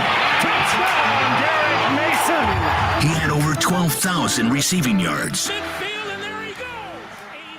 80 yards for the touchdown. And now you can ask him anything. Have a question about football or life? Now's your time to ask D-Mace. We'll welcome you in. Now, D-Mace. on 102.5 and 106.3, The Game and the Game Nashville app. D-Mace, Finken, and Donick, 102.5, 106.3 The Game. We are live at Fordyce Center, Bellevue, as part of Coats for Kids. So if you have a new or slightly used coat, bring it here. We could all use some warmth this holiday season. It's chilly out there today. Help somebody out. Bring us a coat. Help somebody out. But it's time. Do we still have the standing offer, or are those are the tickets spoken for? The tickets have not been spoken for. Oh, okay. As far as I know. Well, you failed to throw out a little incentive there. I've thrown out induce. lots of incentives, but I Yeah. will continue to throw out the incentive. If you are near Fordyce Center, Bellevue, and you want to donate a slightly used or new coat this holiday season, the first two people to do so will win a pair of tickets to see the Nashville Predators host the Carolina Hurricanes on Monday evening.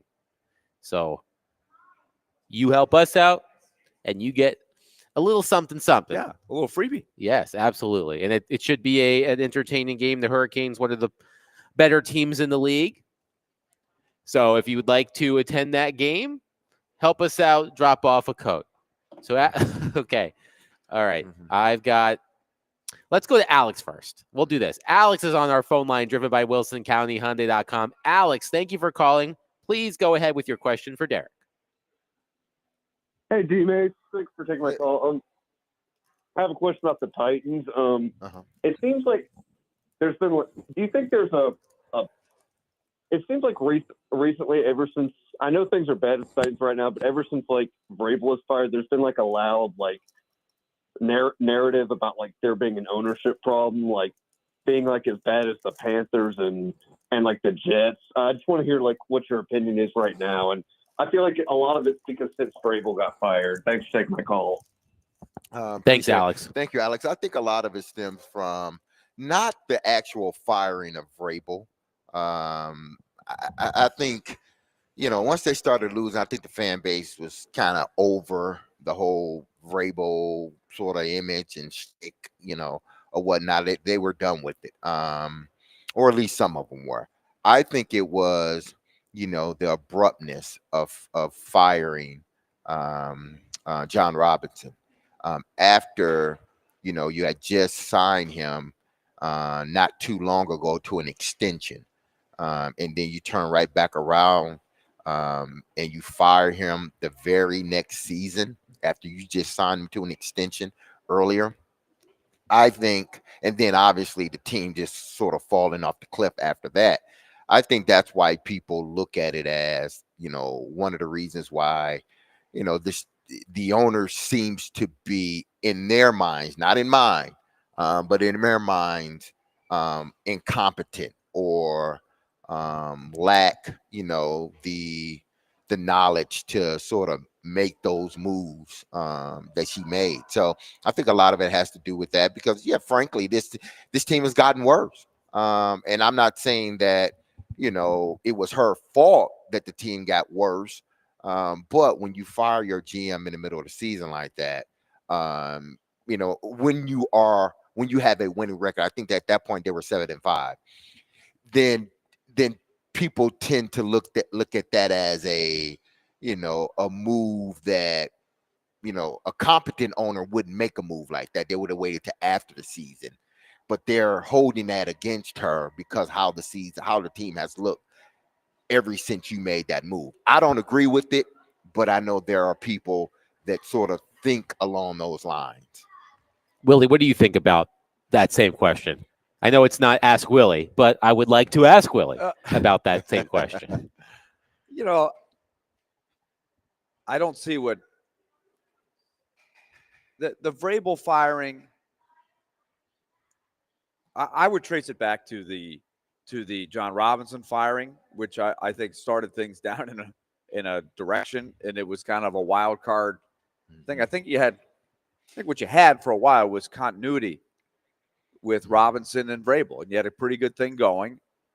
The problem was and I don't know that this went into the mind. I don't know what the thinking was for Amy Adams Strunk when she decided to pull the plug. It seemed emotional, and it seemed to be triggered by the A.J. Brown. The A.J. Brown trade, I think, was a big, big thing in her mind, and just how poorly it turned out. It could not have turned out worse. That was a terrible trade in retrospect, right? Yeah. The day it was traded, you remember Mike Vrabel's body language. He didn't want John Robinson to do that. But it was building because you had the 3 empty drafts. So you put that on top of it. So owners are all different. They're all wild cards in some ways, but I do think she in particular is a wild card. When you have that much money, you can't help but be a wild card. Yeah. Yeah. You got enough room to fail. Look what's happening on Capitol Hill right now. That's all. You got enough money to fall back on. That's all I'll say. Hayes from Nashville says, Derek, should the Titans have tried to trade Will Levis this past offseason and let Brian Callahan pick a quarterback in this past draft, or do what they did by trying to build around Will Levis? Even in retrospect, I think they did. They made the right decision because ultimately you had to see in the second round pick, you had to see what you got in him. You have to see that, to give up on it. Because at that point, he had only played, 6 games, 5 to 6 games at that point. So and he showed some promise there. So it was almost like, okay, we got to give him an opportunity to see if he can be that guy. I think he was worth trying as a starter this year. So we'll try to build around him. What they didn't do was say it's a rebuild. Exactly. That's what they should have said. They tried to win with him, win and get in the playoffs with this quarterback. I don't think it was a bad decision.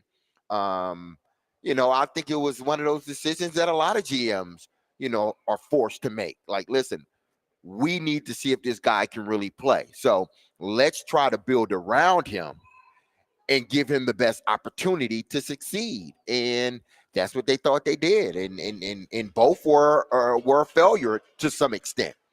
Them, saying we're going to put better players around them hadn't worked out completely. And then obviously them thinking, okay, if we do get some people around him, he'll be able to, navigate it and show progress. And that hasn't happened. So, I mean, I don't blame him for doing it, but now they know he's not the guy. So what do you do now moving forward? All right. So this is what I was actually going to start off with, but then Alex called in. So Bob in Mount Juliet, who had the text about I was about to say L'Jarius Sneed, about T'Vondre Sweat that we answered. Here's another question. And Derek, I want you to take a deep breath as I'm reading this, okay? I just want you to get in your zone. I want you to take a deep breath. Think happy thoughts. Ask D-Mace. Okay. How come you and Chris Sanders and Teron Davenport always make excuses when someone with the Titans says something stupid? The ball didn't bounce their way, didn't have another meaning. Neither did Jarvis Brownlee saying guys were too cold. But you pretend like they meant something else. Your thoughts, Derek? Okay, say that again. How come you? I was staying in my zen. How come you and Chris Sanders and Teron Davenport always make excuses when someone with the Titans says something stupid? Yes, get the dump button ready. Okay. The ball didn't bounce their way, didn't have another meaning. Neither did Jarvis Brownlee saying guys were too cold, but you pretend like they meant something else. That's from Bob in Mount Juliet. Your thoughts? Okay, why do I defend remarks like that? I don't think you do it every time. No, I don't think I do it every time. But to say 3 guys all do the same thing every time, that's just not. That's not what. Speaking of L'Jarius Sneed, before you answer that question, okay. According to Paul Kaharski, L'Jarius Sneed likely to not come back. Oh wow! His injury was very strange, very significant, says Callahan. So at this point, I think it doesn't make a lot of sense to have him come back, but it appears that L'Jarius Sneed's season is over. I'm sure they didn't tell Paul something that he probably really didn't know already. But I'm glad Paul put that out there. But that's a quote from that was Brian Callahan after practice today. So Paul just put it out there. I do hope that at some point in the offseason they discuss more in detail what happened, because I think it's been unfair how there's been sort of and this may be part of what the Ask D-Mace question has to do with, because I like to give players the benefit of the doubt. They're not every player can go up and articulate or wants to or is responsible to dictate every last detail about everything in his life to the media. Some choose to give more than others. But there's been some intimation this guy is like, this is a phantom injury, he didn't want to play or something. I don't think that's the case at all. No, I don't think that's the case. I mean, I think I think the way they handled all of it, it could have been better. It could have been a lot. You got to better. communicate. Absolutely. Communication is important. This is again build the narrative. This is how you get credibility with the exactly, fans. And the way they did not handle that well. They dropped the ball on that one. See, I'm not making an excuse for them for doing that. They dropped the ball on it. They could have handled it a lot better than what they did. But then when you handle it like that, it leads people to think, oh, it could be something else. Just like I talked about them with the whole Traylon Burks. Oh, so you just found out Traylon Burks had poor surgery and that was 3 weeks ago. That's poor communication. So I listen, when it's there for me to criticize them, I'm going to do it, but I'm not going to criticize them unfairly. I'm not that dude. So if that's what you're looking for, that's not what you're going to get from me. Every criticism I lay upon the Titans, it's one that I feel they deserve, and it has to do with their play. Because I'm watching the same thing y'all are watching. It's bad play, so I'm going to criticize based upon that. But let me go back to the central question, the question that was asked. Okay, when Ran Carthon says the ball doesn't bounce, I've been in that sport long enough, or I've lived life long enough and I've heard that phrase said over and over and over again. And it's usually referred to as not necessarily the actual ball. It's just things didn't go our way. It probably would have been better if y'all heard him say, well, man, things just didn't go our way. But then y'all would have got on for that, for saying things didn't go their way. Well, make things go your way. That's what would have been the reply. If you're a good team, you will make things go your way. That would have been the reply. But he chose to use a phrase that is used commonly throughout sports and life. The ball just didn't bounce our way, which in theory, he's right. But the ball doesn't bounce your way when you're not a good team. That's what happens. When you're not a good team, those one-score games or those close games, they don't go your way because you don't have the horses to run that type of race. Look at Kansas City. They've had more one-score games than anybody this season, I believe, but they're a good team. So they have the horses. So the ball bounces their way because they're a good team. You force the ball to bounce your way in situations like that. When Ran Carthon says that, at least to me, and this is only me, when he says something like that, as a sports guy, hearing that reference more times than not, I, in my mind, believe I know what he's saying. He's saying, listen, we're just not a good team right now. And things are not bouncing our way, but that's a part of not being a good team. So when he says that, and when Brownlee says maybe, see, that's the words. See, that's the things that you are not understanding. Listen to all of it. Listen to the whole thing. If you listen to the whole thing, he said maybe. The key word was maybe. He didn't know. He didn't know. He should have just kept it to himself. Yes. When you're thinking maybe, exactly. You don't when say you're thinking maybe, don't even put it out there. So don't lump everybody together. So what I would ask you is go back and listen to that particular interview and listen to his words. Don't just listen to one thing. Listen to the whole sentence, his whole answer, because what he's saying is maybe that's the case. I don't know. He said it was cold, but then he said, well, I know what it takes, and I know coming to this level, you got to play in the cold. Well, if you know that, why even bring it up? And you don't know for sure that's how your other fellow teammates felt, because you said, again, maybe that was the case. That's all I'm saying. So I mean, listen, I am going to defend them when I believe they need to be defended, but also, if you listen to the show, which I know you do, I also criticize when I feel there's criticism needed. Listen, I'm an equal opportunist right here. You either you're like, if you do bad, I'm gonna say you do bad. If you do good, I'm gonna say you do good. I'm not one of these people that's just gonna pile on a team or somebody just because everybody else is doing it. 615-737-1025. If we have any stray calls or texts for Derek as part of Ask D-Mace, you can continue to get them in at 615-737-1025. We're out at Fordyce Center Bellevue as part of Coats for Kids. Bring a new or slightly used coat, and you'll get a pair of tickets to see the Predators face the first 2 people, I should say. And those tickets are still available. So if you're nearby, come see us, get a pair of tickets. 615-737-1025. Willie Donick, Derek Mason, Adam Vingan, 1025-1063. The Game.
D-Mace, Vingan, and Donick, 102.5, 106.3, The Game. Willie Donick, Derek Mason, Adam Vingan here with you live at Ford Ice Center, Bellevue, as part of Coats for Kids. Bring a new or slightly used coat to us. Help somebody out, and we'll help you out by giving you a pair of tickets to see the Predators take on the Hurricanes on Monday. We have 2 pairs of tickets. They are still up for grabs. So please stop by, help someone out, and have an early Christmas present by attending a Predators game on Monday. So one of the tidbits out of Brian Callahan's news conference, we mentioned it in passing in the previous segment, but L'Jarius Sneed, who's been out for many, many weeks, his season is likely over. Not a surprise because we haven't seen L'Jarius Sneed in a while, but his season is over. And Willie, you were just talking about return on investment, and I thought it was an interesting point, and I wanted you to bring it up here. I think it's a really good case study of the plight of any general manager. And the you don't have a crystal ball. There's risk and reward for everything you do. So in consecutive years, Ran Carthon, and this is the mystery that I don't know if we'll ever get the full answer or anybody knows the full answer except for Mike Vrabel, Amy Adams, Ran Carthon back in the close, in the deep, dark world. But the Titans traded a 3rd-round pick to move up in the 2nd round to get Will Levis, correct? Mm-hmm. Then last year they traded a 3rd-round pick to get L'Jarius Sneed. So that's 2 years in a row where they traded a pretty decent asset, a 3rd-round pick. We never know if the 3rd-round pick is going to be special or not, but this team lacks depth. They need draft picks, and they use some draft capital to take a shot at the corner that they thought was a game-changing top-end corner, right? They traded a 3rd-round pick to take a shot at the toughest position to find, and that is a solid quarterback. Forget about a franchise quarterback. That's the pie in the sky. That's the hope. But just the next really good quarterback for the Titans. And so far, the return on investment has been, it's a nothing for Will Levis. They're back to the drawing board on that front. So that's sunk. Sneed, the first season, sunk, right? Where does it go from here? I don't know. There's obviously some health issues long-term that makes you wonder if you're going to get bang for your buck there at all. But I guess my point would be this. When you say those that want to clear out Ran Carthon, clean house, start over, I don't trust these guys, let's get somebody with experience in there. Was that a bad move on the day that they did it? I would argue that there is risk involved in everything you do, and sometimes you're just going to bust. But I don't think that those were bad moves necessarily the day that they did it. It's easy to say now, 2 years after the fact, as we sit here today going, well, they don't know what they're doing. Those are bad moves. That's easy to say now. But at the time, I thought it was a worthy risk at positions that it's tough to find. And you got to give up something to get something sometimes. So, by the way, before you answer that question, Derek, so the trade for Will to move up to Will Levis, because I had to be reminded of it myself. So they took Will Levis with the 33rd overall pick. Right, early 2nd round. Right. So it was a trade with the Arizona Cardinals.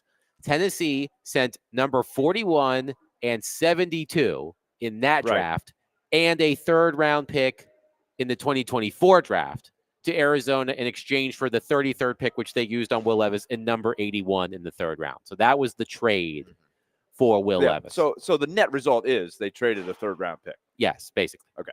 I mean, they went out and they earmarked some guys, but more importantly, they earmarked positions that they wanted to try to improve on.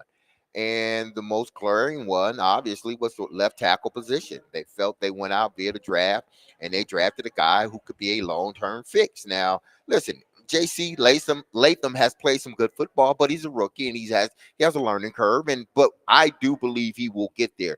He will be a guy that mans that position for a good while. What's a good while? I don't know, 5, 6, 7, 8 years, somewhere around there. If he stays healthy, I think he's that type of player. But then they went and addressed the wide receiver position. Started off a little shaky with Calvin Ridley, but he seems to have picked it up since the trade of D-Hop. And they've gotten some production out of Nick Westbrook-Akine, which we knew they were going to get, but not to this magnitude as far as the touchdown catches. They've gotten a little bit more lately out of Chikakonkwo. They've gotten somewhat. It's been a mixed bag with Tyler Boyd. You know, he's made some plays, but then he's been a no-show. And you're going through the whole portfolio. Exactly. And I think every general manager is going to say, look, if I get 2 out of every 3 right, I'm coming out way ahead, right? But what I'm saying, yeah. But I think those are 2 really good questions. And I think of Barry Trotz too.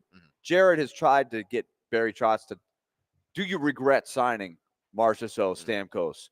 And they had a really interesting discussion about this, because Barry Trotz doesn't dodge the question. He gives thoughtful answers to that. But on the day that they did it, was any I don't say there were people going, okay, let's see it. It's fantasy hockey, and we see how the pieces fit and all that. But nobody was saying, oh man, why would they go and get 240 goal scorers? What were they thinking? You know what I say to Sometimes people in that just doesn't work. situation? I say, if Steven Stamkos wants to sign with your team, who are you to say no? That is my response. Has it worked out so far this season? No, it has not. But this is the other example I use. Let's say the Predators were rumored to be involved in Steven Stamkos. He signed somewhere else, and then there was a report that the Stamkos had interest in the Predators, but the Predators decided not to do it, or they didn't want Steven Stamkos. Something along those lines. People are going to say, "Can you believe Barry Trotz didn't want Steven Stamkos?" That's like, it has not worked out so far this season. Right. When it's not going your way, you're going to hear all of this. That's the tough part about being a GM. Jared, this would be another thing on the Snead situation. If he had a knee injury, then I think in retrospect you can say, well, that was maybe too much of a risk. You knew he had some knee question marks, and you spent a 3rd-round pick and you paid him big. But it's not a knee injury, right? No. Jared will have you believe that they are trying to fool everybody and sneaky and lying to you. I don't believe that. There's no evidence to suggest that. But sometimes it doesn't work out. But the GM has to shoulder. But on the day of I try to evaluate what was that poor thinking? Was that poor reasoning? I thought there was risk. I don't know if they knew. I don't know if they were going to be able to win, even if Snead had a great year. The key is, can Snead be good for the next 3 or 4 years? But the first year, obviously, is a big strikeout. But I don't think it was a bad thought, a bad move to go down that road. 615-737-1025. It is college football playoff game day. The first of 4 first-round games of the weekend is here.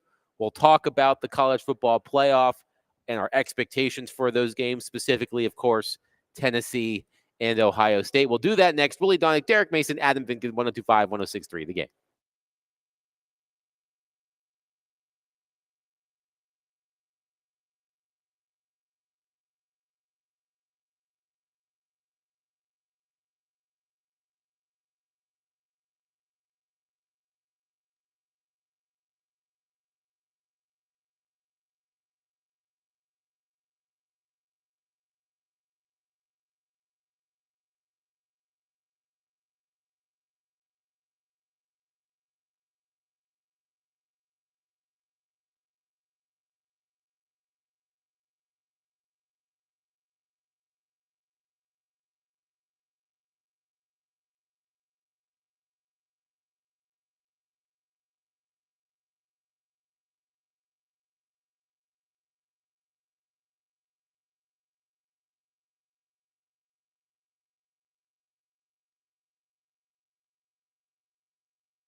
D. Mace, Vingan, and Donick, 102.5, 106.3 The Game, broadcasting from the Busy Bee Plumbing, Heating, and Air Conditioning Game Nashville studios, home of the $99 yearly Beehive membership, where the buzz is always about great service. Willie Donick, Derek Mason, Adam Vingan here at Ford Ice Center, Bellevue, as part of the Coat for Kids Drive.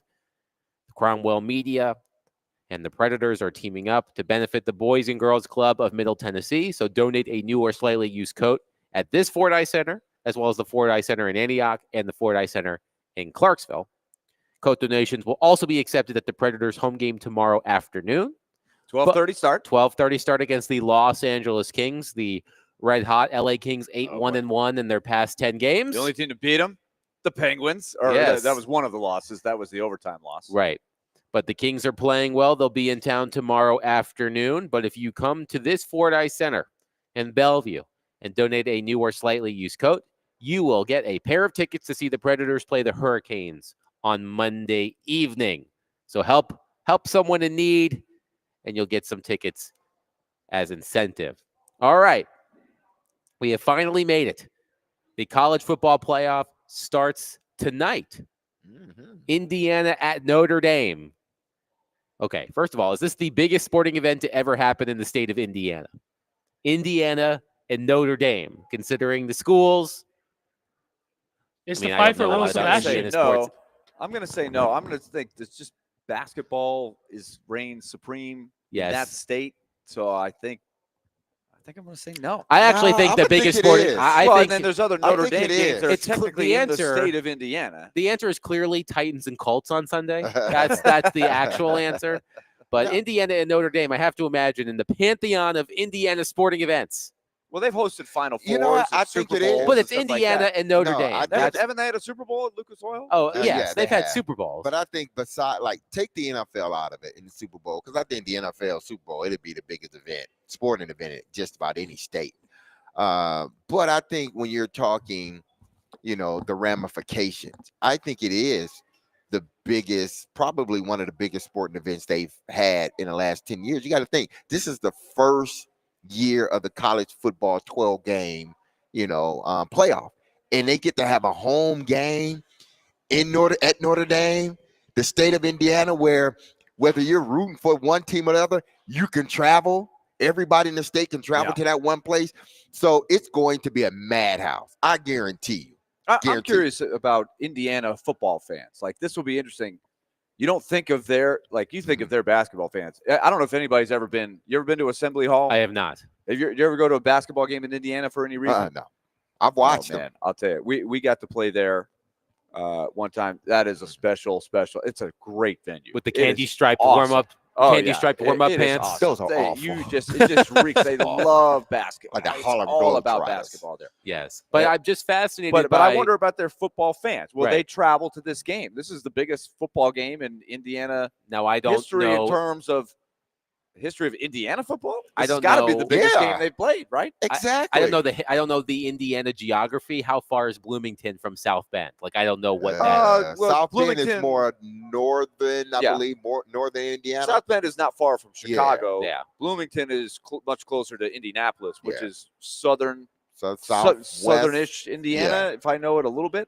So I've they been are to both places. I'm It's sure- drivable. yeah, it's easily. drivable, It's yeah. an easy drive. Yeah, I'm fascinated just by the crowd makeup of that game. As you mentioned, Willie, a school in Indiana. Much Bloomington more- is Here's 3 another hours thing, 'cause away this- from South Bend. Okay, that sounds right.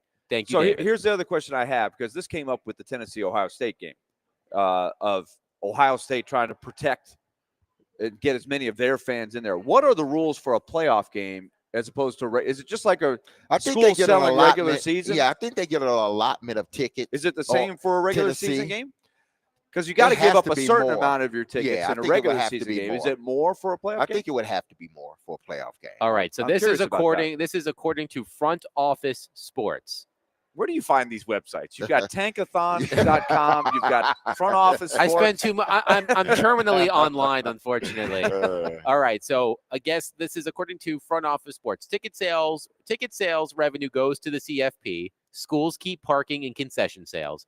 Opposing schools are allotted 3,500 tickets, including seats for band members, far fewer than the typical 50-50 split during conference championship and bowl games. Away teams will have the option for a hype video during introductions. Home team staff will operate the PA system and music, but there are no sponsored elements per CFP rules. So 3,500 seats allotted to Indiana in Notre Dame Stadium. 3,500. Man, That's pretty small. So on the secondary market, I guess, is where the battle will take place. Yeah. If you have more that want to come in, they'll say, Kentucky basketball, they don't care how many seats you allot them. Right. They will get the seats. Yeah. They're like, we're coming. We know how to get the tickets. We're going to find somebody to buy, and we'll pay whatever we got to pay. Well, there's been a lot of talk about Tennessee playing Ohio Right. State. And I think you're going to see some of that. At Ohio- Tennessee football fans they'll be hungry. If you're going to sell them, they'll buy them. Oh, yeah. So Notre Dame and Indiana tonight in South Bend, 3 games tomorrow. SMU at Penn State, Clemson at Texas, and of course the big one for us around here, Tennessee at Ohio State. What are our thoughts on that game? I know that our very own Robbie Stanley is probably very nervous if he hasn't chewed off all of his fingernails yet. It will happen by kickoff tomorrow, which is scheduled for 7 o'clock. But what are our thoughts on Tennessee and Ohio State in the first round of the CFP tomorrow? All right, I'm going to give you my perspective, D-Mace. My son, Mahoney, he's a freshman at Denison University, which not is too far. It's about 30 minutes from Ohio State's campus, okay? My dad grew up in Ohio, so he has a lot of brothers and sisters that have stayed in Ohio over the years. They are diehard Buckeyes. They are Buckeyes through and through. So I've watched a lot more Ohio State this year than in past years. I've always kept an eye on them. I've liked them from afar. But playing at home, I do buy into the nervousness and the tension of the pressure on Ryan Day. They lost to Michigan. There have been a few home games this year where they have not looked good. I think of the Nebraska game. They kind of plodded through that game. They won, but it wasn't impressive. And I do think the Michigan for sure is definitely the.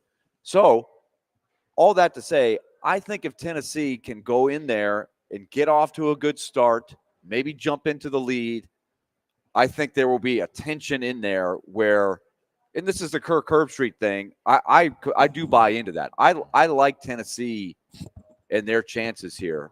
Not that you wouldn't want the game at Neyland if you had it, but I think they've got a really good shot. I like Tennessee in the points. This is going to be one of my picks in the take it to the bank. And that is one of my picks. Tennessee and the points. That was my pick in Silly Underdog Picks, my second pick. And let me And remind my son everybody has that ticked I'm off at one, me too, because I'm 1 he's for sort 1 of- so far. Okay, he's kind of he's mad because he's a Vanderbilt, raised a Vanderbilt fan for sure, and he sort of adopted Ohio State, so he doesn't want to see Tennessee go in there and win. But I was like, God, I don't know why I like Tennessee's chances. I think they're playing pretty good football. It's going to boil down to 2 things. It's going to boil down to this. I don't think it matters whether Ryan Day plays at home or away. If he loses, it's going to be pitchforks out for him, regardless if he is away at home. Even if they don't fire him, I think he might be looking around going, do I need to get out ahead of the exactly. So whether they are playing at home or not, well, at least at home, he can just go straight to his car and go to his house. When you're away, you got to get on that plane. You got to ride that drive all the way back, fly all the way back home. And then you got to deal with the media. Well, now you can just do it in one swoop and go home. So I don't make that a big deal whether they're playing at home or not. Here's the essential thing. For all those people that say, that deemed what Brownlee said and equated that to the whole team as being soft because it was cold. Nico Maliava. Well, how do you pronounce it? Iamaleava. Iamaleava. I said it better off air than I'm saying it Just on go, air. Nico. Medulla oblongata. But Nico, that's going to be the tail sign.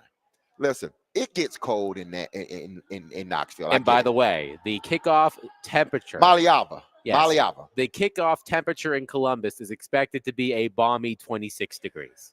Listen, I'm telling you something. Football It gets weather. cold. It gets cold in Knoxville. I'm sure it does. It gets cold in here. There's a different type of cold up north. I'm telling you, people. It's a different Which is type of why I cold. gave you crap at the beginning of the But- show but when you were listen, saying how my it's blood has this is so my blood cold. has gotten thin. Okay, Yes. it's gotten thin now. but that's a different Mr. type Michigan. of cold. And we watch the quarterback. The quarterback will tell you how this team will play and how they will not play. If he doesn't adapt to that cold weather very quickly, Tennessee's going to have problems, people. They are. They're going against a very good defense that Ohio State has. Ohio State has what? I think they're a top 5 defense in the country. Their somewhere defense around is there. pretty Yeah, good. they're really good, or is that in the Big Ten? But you're going against a very good defense, a team that can run the football very well. And I know that's your strength as far as stopping the run in Tennessee. But this is a team that runs the football very well. And they have probably, if not the best wide receiver in the country, they got a top 2 or 3 wide receiver in the country, and he's a freshman, and he dominates. And they have a good system. The problem is their quarterback is too erratic. Watch UT's quarterback. If he shows that he can push through this, then I believe Tennessee wins. If he doesn't, if he starts to seem like he's affected by the cold weather, it's going to be a long day for them. By the I way, think that's a Tennessee really good point. and Ohio State are 3rd and 4th, respectively, in defensive efficiency in the country. Yeah, So you're going against 2 top-tier defense. That's why I say the quarterback play. For both teams, Exactly. I think as Ohio State will tell you too, people who watch, Will Howard can look really good. Mm-hmm. There are games where they struggle to run. I'm surprised that they've had some injuries on the offensive line. One in particular late in the season. Their that I think center. The center. the Yeah. center went down, so they've had to scramble there. So I think how well they run will be something. Because you're right, those Ohio State receivers are incredibly talented. Yes. That's why sometimes I'm wondering why they don't look more explosive The quarterback. with guys like that. Yeah, It's the quarterback. and he can run a little bit. He's good, but he can look like he's thrown some picks. Like he threw a big pick in the Michigan game, Mhm. which cost them. He threw a pick 6 at the beginning of the Penn State game Yeah. that they came back and recovered from. So I think which quarterback plays better is a big, And big then part of the story. Heupel, is he going to be committed to, because now you got to play winning football by any means necessary. However, will he be willing to commit to the run game? Because if you just make this a passing game, you're not going to win it. You're just not up there, not in that way. You're not going to win it. You got to run the football and commit to running the football. UT does a good job out of their formations because they get these wide splits at running the ball between the tackles. Yes. They have to commit to the run and allow that to sort of facilitate what they do in the passing game. I give them credit for adjusting because Uh-huh. when Heupel came in there, it was the UCF. It was you don't have time to even show the replay on TV because we're running the next play. They have modified that and they've used it, like you said, to become a really good running team. That's Yeah. that's the thing that they've leaned on this year. I was actually surprised to find out that this is the 2nd all-time meeting between Tennessee and Ohio Oh State. yes, I remember the other one, Orlando, Florida. The 1996 Citrus Orlando, Bowl. Florida. Eddie George versus Peyton Manning. Yeah. Yes. Tennessee's Jay Wasn't that Graham. a pass interference or not a pass interference? Was that the Well, game? it was the Citrus Bowl, so Yeah. it was the year that Ohio State was disappointed because they didn't get past Michigan, and Tennessee couldn't get past Steve Spurrier in Florida and Danny Werfel. And I think that year was it the '96 season or the '95 season in January 1, '96? That's a What good was it? question. Let me I don't look that remember, up. but either way, it was two really, really good teams that had a chance to it had win to the be whole thing 96 that if it fell was just Peyton. It had to be 96. January 1st, 1996. It was the Yeah. 1995 95 season. season. Yeah. Yes. But Jay Graham outrushed Eddie George. The Volunteers defense recovered 3 fumbles in Ohio State's final 4 drives, and Phil Fulmer and Peyton Manning's Vols prevailed over John Cooper's Buckeyes 20-14. Those are the days. Tennessee got stuck in the Citrus Bowl 2 or 3 times early in the 90s. Can't And spell- Steve Spurrier can't spell used to citrus. dig the knife. That's right. Can't Can't spell spell citrus without without UT. UT. That's right. He would dig that knife in there deep. He never missed an opportunity. To I throw know that in there. UT fans hated him. Oh, Oh, man. my goodness. Derek, when you were talking about Ryan Day, Uh-huh. for some reason my mind went to another SEC school. It went to Kentucky. Last year in the NCAA men's basketball tournament when Kentucky lost to Oakland in the first round, and what was John Calipari's. When the guy hit last 10 game. threes. The guy had Yes. an unreal game. Yes. But I 10 remember That guy was 30-something years old. too. I remember when the game was over and they showed Calipari walking off the court. I was on the phone with my dad, and he was like, "You better have security waiting for him because there may be an attempt on his life." And then, lo and behold, he is now in Arkansas. But- And that's but how I that's- feel. that Ryan is- Day. And he did sort of orchestrate his way out. He was like, okay, if you don't appreciate everything I've done, I see it. He had the contractual leverage to do it, and he kind of negotiated his way to Arkansas. I do wonder if that's the move for Ryan Day. Tubby Smith, years before at Kentucky, did the same thing. He wasn't going to get fired, but he was feeling the heat. He had a national title. He had had a lot of success, but he hadn't repeated. So he's like, I'm getting out of here. And he went to, of all places, Minnesota. Remember that? Right. Yes, I do remember Tubby Smith. Like, you're leaving. He's leaving. Okay, where is he going? Minnesota? That's where you want to go, Tubby? Ryan, he was like, I just want to get out of here. I want out. Ryan Day I've had enough of this. will be Mike Vrabel's offensive coordinator when Mike Vrabel gets another NFL head Oh my coaching job. goodness, Okay. Mike Vrabel ain't getting fired again. 615-737-1025. College football playoff starts tonight. Indiana at Notre Dame. 3 games tomorrow.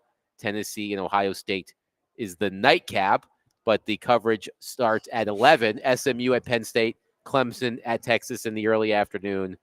Tennessee and Ohio State in the evening. Looking forward to watching all of those games. 615-737-1025. Coming up next, we're going to play a game that I never really played because I didn't go to parties when I was in high school. And no, I'm not talking about Never Have I Ever. It's Would You Rather. We'll do that next. Derek Mason, Adam Finken, 1025, 1063 the game.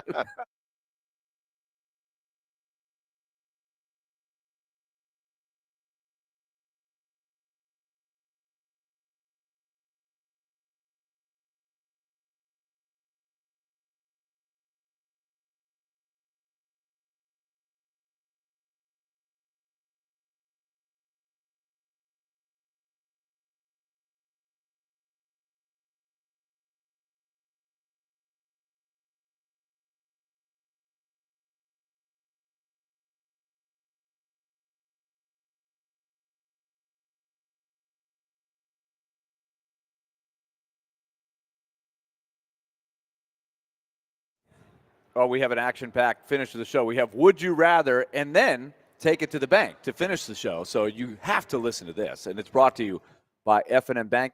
Banking made easy on purpose. 20 locations in our listening area.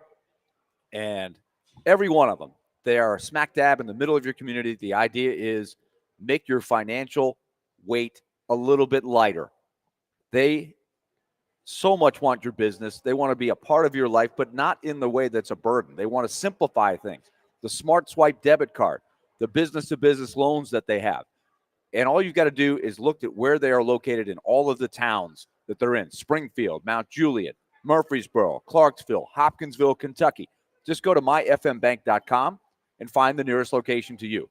And then start the relationship that is going to make your financial world a lot simpler. myfmbank.com. We take it to the bank at 145. It's F&M Bank. Banking made easy on purpose. Member FDIC.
D-Mace, Finnegan, and Donick, 102.5, 106.3 The Game.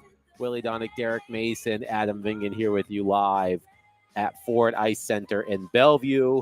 Coats for Kids, bring us a new or slightly used goat. Help somebody out this holiday season. We still have a couple of pairs of tickets to give away. Predators, Hurricanes on Monday evening. See some hockey. Say hi to Willie Donick. Do all of the things that we all wish we could do all the time. Anyway, so I said I want to play a game of Would You Rather because I never had an opportunity to play this game because I wasn't very popular in high school. Shocker to all of you listening. It was also mentioned that I never played Spin the Bottle either. So I never played Spin the Bottle either, so don't worry about Would it. it shock you? Like the story, very briefly, this is how embarrassing this is. My first kiss, I was a freshman in high school. So I was, 13, 14 years old. It was in a movie theater, which is not very original. But do you want to know the movie it was? Yes, I do. Absolutely. Do you want to know the movie it was? I It really was wanna the know. remake of, oh my God. It was the remake of Starsky and Hutch. I think Ben Stiller was in that one. Owen Wilson, maybe. That movie was far from romantic. It was. But Far I from had romantic. I had to shoot my shot because I didn't know how many kisses I was going to be able to give at that point. The perfect in my kissing life. movie, Starchy and Hutch. It was very romantic. Oh, It was goodness. very romantic. Anyway, so Well, I mean, if it was successful, then you deserve a lot of credit because it's not like the ambiance of the theater Exactly. Yeah. led to that. Like you were like, I got to overcome the that fact. movie came out in 2004. So that would have made, yes, it was Owen Wilson and Ben Stiller. So I would have been, Was Owen Wilson on the actual screen, like running? I or don't was remember it- what scene it was in. Was I there think, a love scene in I there? think was there a Snoop love Dogg was in that movie too. So I would have been He was one 14 of or the 15. drivers, yeah. I was 14 or 15. Okay. All right. 7 Minutes in Heaven, Ty, I'm on our giving text you line. full marks for I that. never played 7 Minutes in Heaven either. What was that? That was the game where you go in the closet with Uh-huh. a girl or a Oh. guy, and who knows what happens in Yeah, there. it's up yeah, to I you. never played Yeah. that. Yeah. Nobody ever wanted to Why go in did the they closet name with it me 7 Minutes of Heaven? because I don't know. What do kids name anything? Anything. Two truths and a lie. Is Yes. that- Yeah, is that okay. another one? Yeah. I played that. We did that Yeah. at school. So, but anyway, I wanted to play a game of Would You Rather that was actually inspired by Willie Donick. So the Titans play the Okay. Colts on Sunday. So Willie, you said to us earlier in this week, would you rather be the Titans or the Colts when you're talking about where the franchises are right now? We know what's been going on with the Titans. We don't need to go over everything. We go over it every day, 5 days a week. But the Colts, they thought they had their franchise guy, Anthony Richardson, drafted him high. Hasn't worked out. I saw a statistic that Anthony Richardson's completion percentage this season, which is under 50%, I believe it is 47%, which it is. It's the lowest by a qualified passer since Tim Tebow Ooh. in 2011 Ooh. at 46.5%. So we know where the Titans sit with their quarterback situation.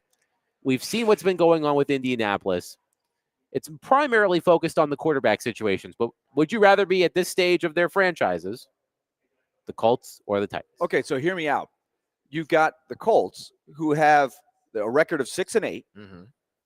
They're still mathematically alive. But they yeah, blew for it the big playoffs. time. Well, Yes. they last week. completely crumbled last week in the game that they needed to win against the Broncos. So that has effectively ended their chances of making the playoffs. But if the Colts beat the Titans on Sunday, then they play the Giants and I believe the Jags. They have the finish. easiest remaining. They Yeah. have the easiest remaining schedule in the NFL. They play the Titans, the Giants, and the Jaguars. And it's fitting it's the Jags because they have lost to the Jags on the last day of the season a bunch of times when they're not supposed to lose to them. But they could easily win out and finish 9-8.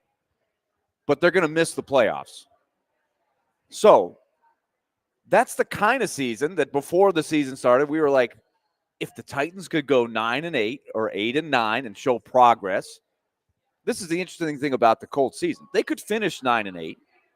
At worst, they're probably going to be 8-9, right? They're probably going to win 2 out of 3. They're I would not say they're so. not a great team. But during the season, Richardson has had a lot of bumps in the road. They actually benched him for a while. You just mentioned statistically he hasn't hit it yet.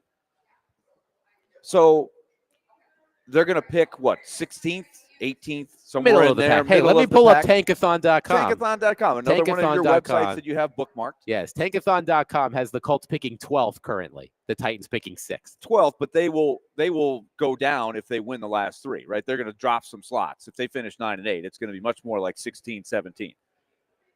So I guess the would you rather have the Titans have that kind of year if they miss the playoffs? Because that's what is the narrative coming out of Indianapolis. They bench the quarterback. You're not making the playoffs. You're in the mushy middle is the thing that gets thrown around there and they can't seem to get off of that. So what have they accomplished if they did that? And there's also the commitment of drafting Richardson where they drafted him versus where the Titans drafted Will Levis. We talked about the return on investment with that trade, but Richardson was 4th overall, if I'm not mistaken. So there's that element in it as well. What do you think, Derek? If I'm picking between the two, I would rather, and I'm not just basing it on this season, I would rather be the Indianapolis Colts. Okay. I think they're in a better position to win under their current situation as the Titans under their current situation. It's not looking good in regards to them moving forward with sort of like cornerstone players. Look at this depth chart with Indianapolis, just on offense. You got a hell of a running back. You got a top-tier running back in Jonathan Taylor, who's still young. Yes, he's had his injuries, but he's still a young player. So and he literally dropped the ball last exactly. week. He dropped the ball. He literally dropped the ball. But besides that, he's a cornerstone guy. You got 3 receivers, well, at least 3 pass catchers. What 3 receivers that are at this point of the season, they all got to have over 600 yards. There's 3 receivers that have over 600 yards. They have the touchdowns. So that would be Alec Pierce, Michael Pittman, and Josh Downs. All of them got it. And I think the numbers aren't higher. Why? Because of the quarterback. Yes. I think the quarterback has a lot to do with it. So you have a young receiving core. So you have that in place. Your offensive line has only given up 26 sacks thus far this season. So you have a pretty good offensive line. You look on the defensive side of the ball. You got cornerstone guys on the defensive side of the ball. Even though their defense hasn't played, I think, as good as we've seen them play in prior years, they still have guys that they can build around. And by the way, Alec Pierce out on Sunday. Yeah. So, and I don't think he's any great. I mean, he's okay. Yeah. But they have guys, if they have a better quarterback, he'd probably look better. I guess the numbers would look better. Yeah. I think about with all 3 of the guys. So I think you have more guys, young guys that you can build on. And Richardson, from this standpoint, and we've talked about this plenty of times, the youth that he has on his side, it can take you. You have the ability, as you continue to build around him, you have the ability to allow him to grow into whatever quarterback he's going to become. Because you feel that as I continue to add guys around him, we're 6-18 right now. I might end up with 8 wins, may end up with 9 wins. Last year they ended up with 9 and 8, which is really amazing to me because I don't look at them as a team that's anywhere close to being able to win and have a shot to make a run at the Super Bowl. So this will be the 4th straight year that they miss the playoffs.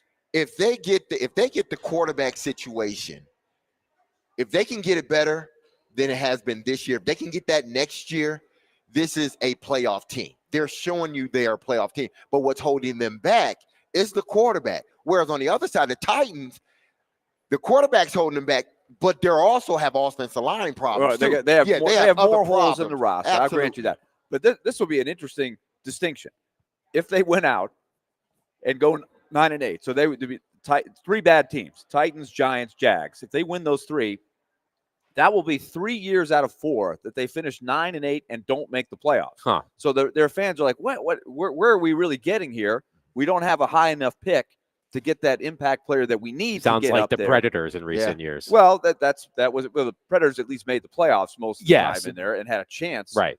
But the idea of that making you're not the playoffs quite good enough. You're not good enough to make noise in the playoffs. Yes. So if the Titans had been, quote, competitive, which they easily could have been if they had better quarterback play and they hadn't had meltdowns in special teams, right?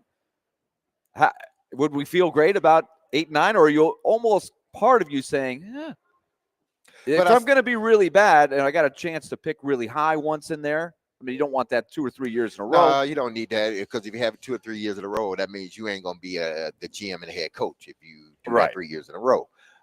That's why it's so critical for this team, this regime, to get it right in the offseason and show that they've made significant progress. Because if you don't, then I think you got to go into that new stadium with a whole new regime. That's just the way I feel. So, Well, you can also lump in the management and ownership in Indianapolis. I mean, Chris you don't hear Ballard Irsay anymore. probably a Good probably thing. a Yeah, good he thing. has stayed pretty quiet. Yeah, he through this stayed whole pretty thing. quiet. Yeah. But Chris Ballard is the guy that seems to really get a lot of scrutiny because he has not been able to get them Yes. to another level. Michael in a long, Silver, long time. Michael Yeah. Silver, Michael Silver of the Athletic in October wrote a column. Just What year did Ballard take over? he's been there for about 8 years, I think. Okay. Michael Silver referred to him in a column as the one superlative he's worthy of: most overrated general manager of the 21st century. So they've got their own issues in Indianapolis from a management. Well, when you're a standpoint as part well. of drafting Andrew Luck, I think he was part of drafting Andrew Luck. And then you're credited for drafting Jonathan Taylor. You're credited for drafting, Pittman Jr. You got some players in there that you've drafted that you can say, hey, listen, you say I'm overrated. Here we go. Here are the people that I drafted or the people that I brought in as free agents that have excelled in our program. Now, yeah, there's been some guys that haven't, but we've had some hits. Now, had Andrew Luck not retired prematurely, this could be a whole different team. Right. But that's exactly. It's since Luck has been retired for a long time now, and you've got the yearly. I'm looking at the year by year. Been, what, 5 years? Brissett, Has it only been Rivers, Wentz, Ryan, Minshew, Richardson. So they've had a different Yes. leading passer now for 6 consecutive seasons. So it's been 6 years Since Luck kind of left him high and dry. Well, you during count the year that he got injured too, right? That last year, did he get injured that last year? Well, he All right, retired right. during the preseason, He right? retired Yeah. in the preseason. So the year That before, previous- he yeah. played enough to be their leading passer. So Okay. really, it's 7-7 if you want to Yeah. count Luck's last year. Mhm. So they haven't found the quarterback. They've been the definition of mediocre, really. They've had 1 year where they were 11-5 and lost in the wild card game with Phillip Rivers. That was a really tight game. They were a pretty good team that year, but didn't advance in the playoffs. Dylan is on our phone line, driven by WilsonCountyHundy.com. Dylan, thank you for calling. Please go ahead. Hey, guys. Yeah, I just have a question for D-Mace and you guys. I Sure. know it's not fun to talk about the draft this time of the year, but that's really all we have to look forward to as Titans fans. But Well, this is So, part of the question um, because the Titans are going to yeah. have a very high pick, and Yeah. the Colts are not. yeah, so maybe not the first round because I know that. Well, maybe the first round. I'm not sure because I don't think that this quarterback draft class is that good. But do you think the Titans take a receiver possibly high? And if they do, who do you think that they should take? Because I do think that we need young talent to bring in because right now we just have Ridley, but he is older. We have NWI, who I love, but I think that he's a second, maybe a third kind of receiver. And then after that, there's no one else. So just wanted to get y'all's thoughts on that and who you think they should take. Thanks for calling, I Dylan. think they've been tied to Burden the third. Yeah, I've seen a lot of mocking of and Luther then Burden from then Missouri. McMillan out of Arizona. Those presumed to be the top two wide receivers. But you got to throw Travis Hunter in there. But Travis Hunter is more so of an athlete. Offense. He's not going to defense. be there when the Titans Yeah, pick, he's not going to be unless there. they. But I'm just saying, like, unless they receivers, Unless the continue. Raiders win a couple here. Yeah. Yes. They The can. I Giants. mean, listen, they can go after a wide receiver. I do think they need a young receiver opposite of Calvin Ridley. So, because Calvin Ridley's deal is really a 2, maybe 3-year deal. And if they can get that young player to sort of, as he's transitioning out, then his young players transitioning in to be the number one guy. But they need a bona fide. I like Nick Westbrook-Akine, but I think he will operate best. I think you will get the most out of him if he's the third guy. So you bring in a rookie, draft him, which they may end up doing, drafting a rookie wide receiver in the first round. Stephen from Hendersonville on our text line driven by WilsonCountyHyundai.com says, I think I have Adam beat because my first kiss was in the movie theaters for Toy Story. Oh, Lord, man. At least the movie I saw was PG-13, not G. And Stephen, I don't want to date you, but that movie came out in 1995. So, and I can recite that movie by heart because my son loves Toy Story. So I can only imagine which scene was the one that got the juices flowing. But he didn't say which Toy Story, because there's been several. There have been several iterations of Toy them. Stories. Yeah. So which one was If it was Toy Story 4, you're a little bit old, you're a little bit younger. But if it was the original Toy Story, it was all the way back in 1995. I hate to tell you the movie that I. Well, now you have to tell us. Well, it was at Christmas time. Okay. And it was Scrooged with Bill Murray playing Scrooge. Okay. And I have to say, I don't remember the movie very much. It's pretty sad to say. Well, I was because you were distracted. busy I was a little doing something distracted. else. Not that, but I was just my mind, but just distracted. Yeah, you're too Do you- busy. do you- everything was- you were too everything was busy new. smooching. Do you remember? and Do exciting. you remember the lucky a young room, lady's Willie. name? The lucky young lady's name? Do you remember? The yucky young lady. Do you remember the yucky young lady's name? Of course, I didn't have one of these every Friday night. Yeah. So many that I didn't. I was a little more towards you on the scale, Adam. I Don't was sell fortunate- yourself I felt short. Felt very fortunate to be in the situation. Absolutely. Oh, 615-737-1025. Her name, by the way, for me, Aaron Francis, if you're listening. 615 Salute. 615-737-1025. We'll take it to the bank. Coming up next, Willie Donick, Derek Mason, Adam Vinkin, 1025-1063, The Game.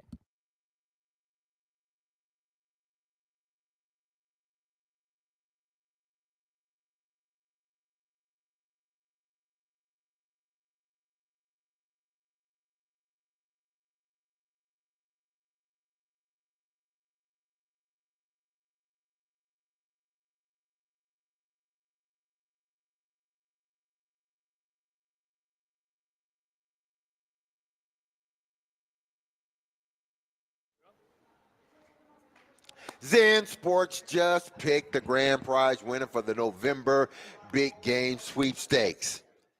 If you didn't win, I'm sorry, but listen, you have nothing to worry about because you know what they're doing? They had so much success and so much, interaction with the first one. They're going to run it back. But this time, they're not doing the pros. They are doing the college football edition, the big game sweepstakes. This time, instead of going to the big game for the pros, they're giving you a chance to go to the very first big game in the new college football tournament with a grand prize of $10,000 cash. And check this out, 2 tickets to the biggest college football game of 2025. Yes, the one south of us in the great city of Atlanta, and the ability to earn entries on every bet you place in December. It doesn't get much better than this. If you don't win the grand prize, don't worry about it, people. You also have a shot to win one of 10 small prizes, which grants you $1,000 toward any college football game in 2025. So what are you waiting for? Head to zensports.com/sweepstakes for a full list of rules and earn a $100 no danger wager on your first bet. That's Zen Sports, where betting just got better. And remember, gambling problems, call 1-800-889-9789. Terms and conditions apply. Must be 21 years or older to bet here in Tennessee.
D. Mace, Vingen, and Donick, 1025, 1063, the game.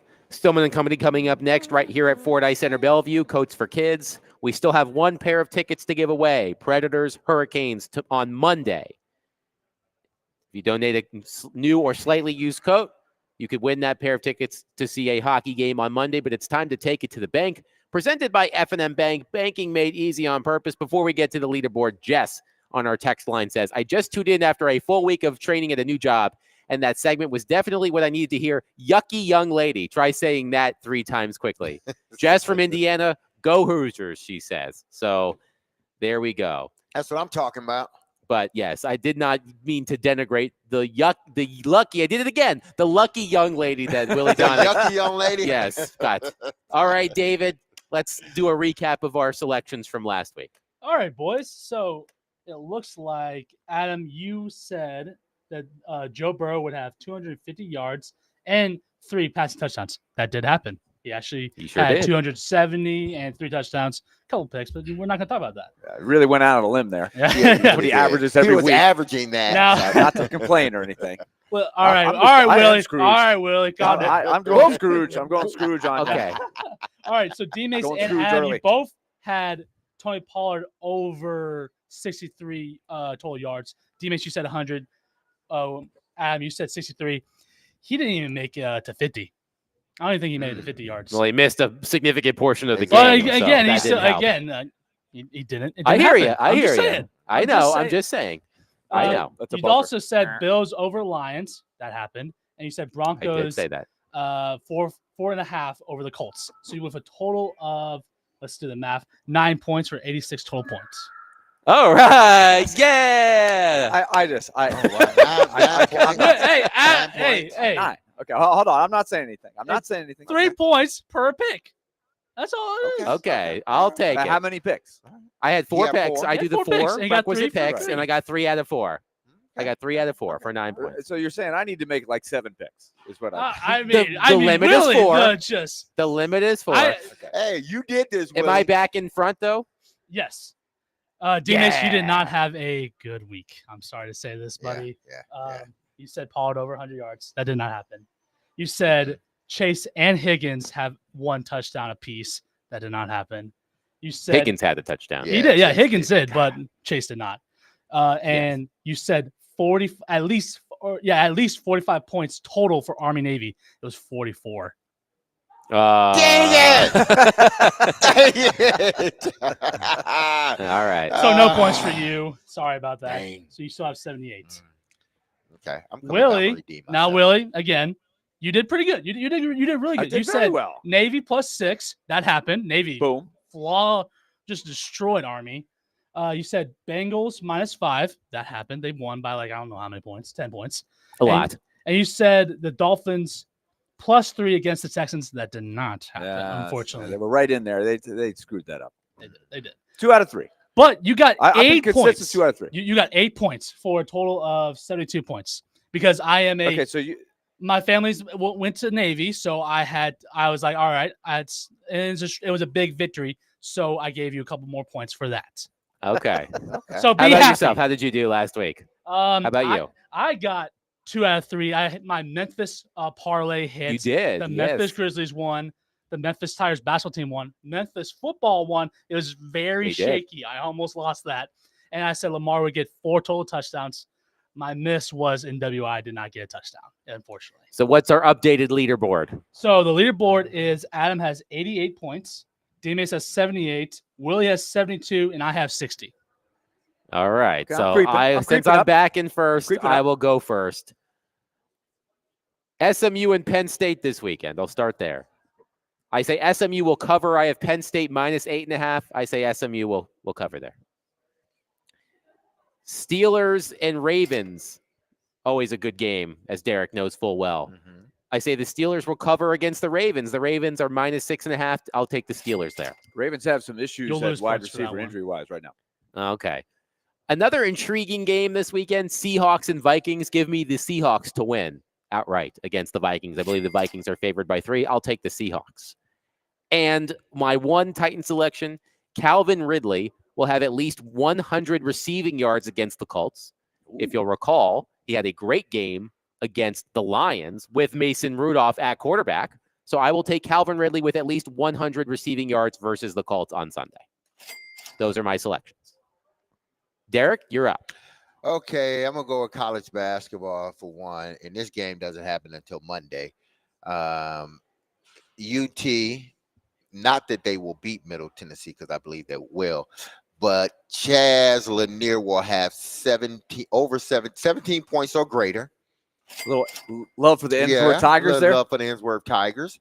Okay, I'm not gonna pick them to win, and I'm not gonna pick a margin. Okay, so that's my. That was your first. That's my first one. So that's one. My second one is Lamar Jackson. Baltimore will win, and Lamar Jackson will have a total of 2+ touchdowns. Okay, so that's 3 picks. Yes, that's not. I got it right here. I got it right here. Okay. I got the pick. I got everything. I'm counting right here. No Okay. loopholes. And my last pick, the Titans. I predict that the Titans will get 2+ sacks. All right. Willie and David, quickly, let's run through these 2+ picks. sacks. There we go. All right. I will take Tennessee in the points against Ohio State. I will take Notre Dame minus the 7, and I'm a little shaky on that one, but I will take them. I think the Irish at home will get it done. I will take the Colts minus the 3.5 against the Titans. And I want to pick a fourth game now that all this stuff about you get extra points if you pick 4 times. So I've been going. There's no extra points in 4 times. It's always been 4 times. Points. Yes, Willie. But I've been only picking 3. I thought. All it was right, your come on, fault. come on. All right, That's your fault, Willie. this you'll like this one. Jags Raiders. Somebody has to get a win. I am taking the Jags plus the 1.5 in Vegas Okay. against the Raiders. All Mac right. Jones will come alive. David, quickly yours, and we'll get out of here. All right, so I will pick the home teams to win on Saturday for the college football playoffs. So whoever, Okay. so for each home team has to win in order for me to get Okay. a point. I think the Ravens will win both their games, and Lamar Jackson will have 5 touchdowns. No, not 5. 4 touchdowns against the Steelers. Okay. And 4 total touchdowns. 4 total touchdowns. 4 Okay. total All right. touchdowns. And that's all my picks. All right. That'll do it for us today. Come out to Fordyce Center, Bellevue, Coats for Kids. Drop off your new or slightly used coats. We have a pair of tickets to give away for someone who does to the Predators game against the Hurricanes on Monday. Jared Stillman will be here coming up next. Stillman and Company. Have a great weekend, everybody. Be love on your people. Have a wonderful, blessed, and safe Friday. Peace. Into the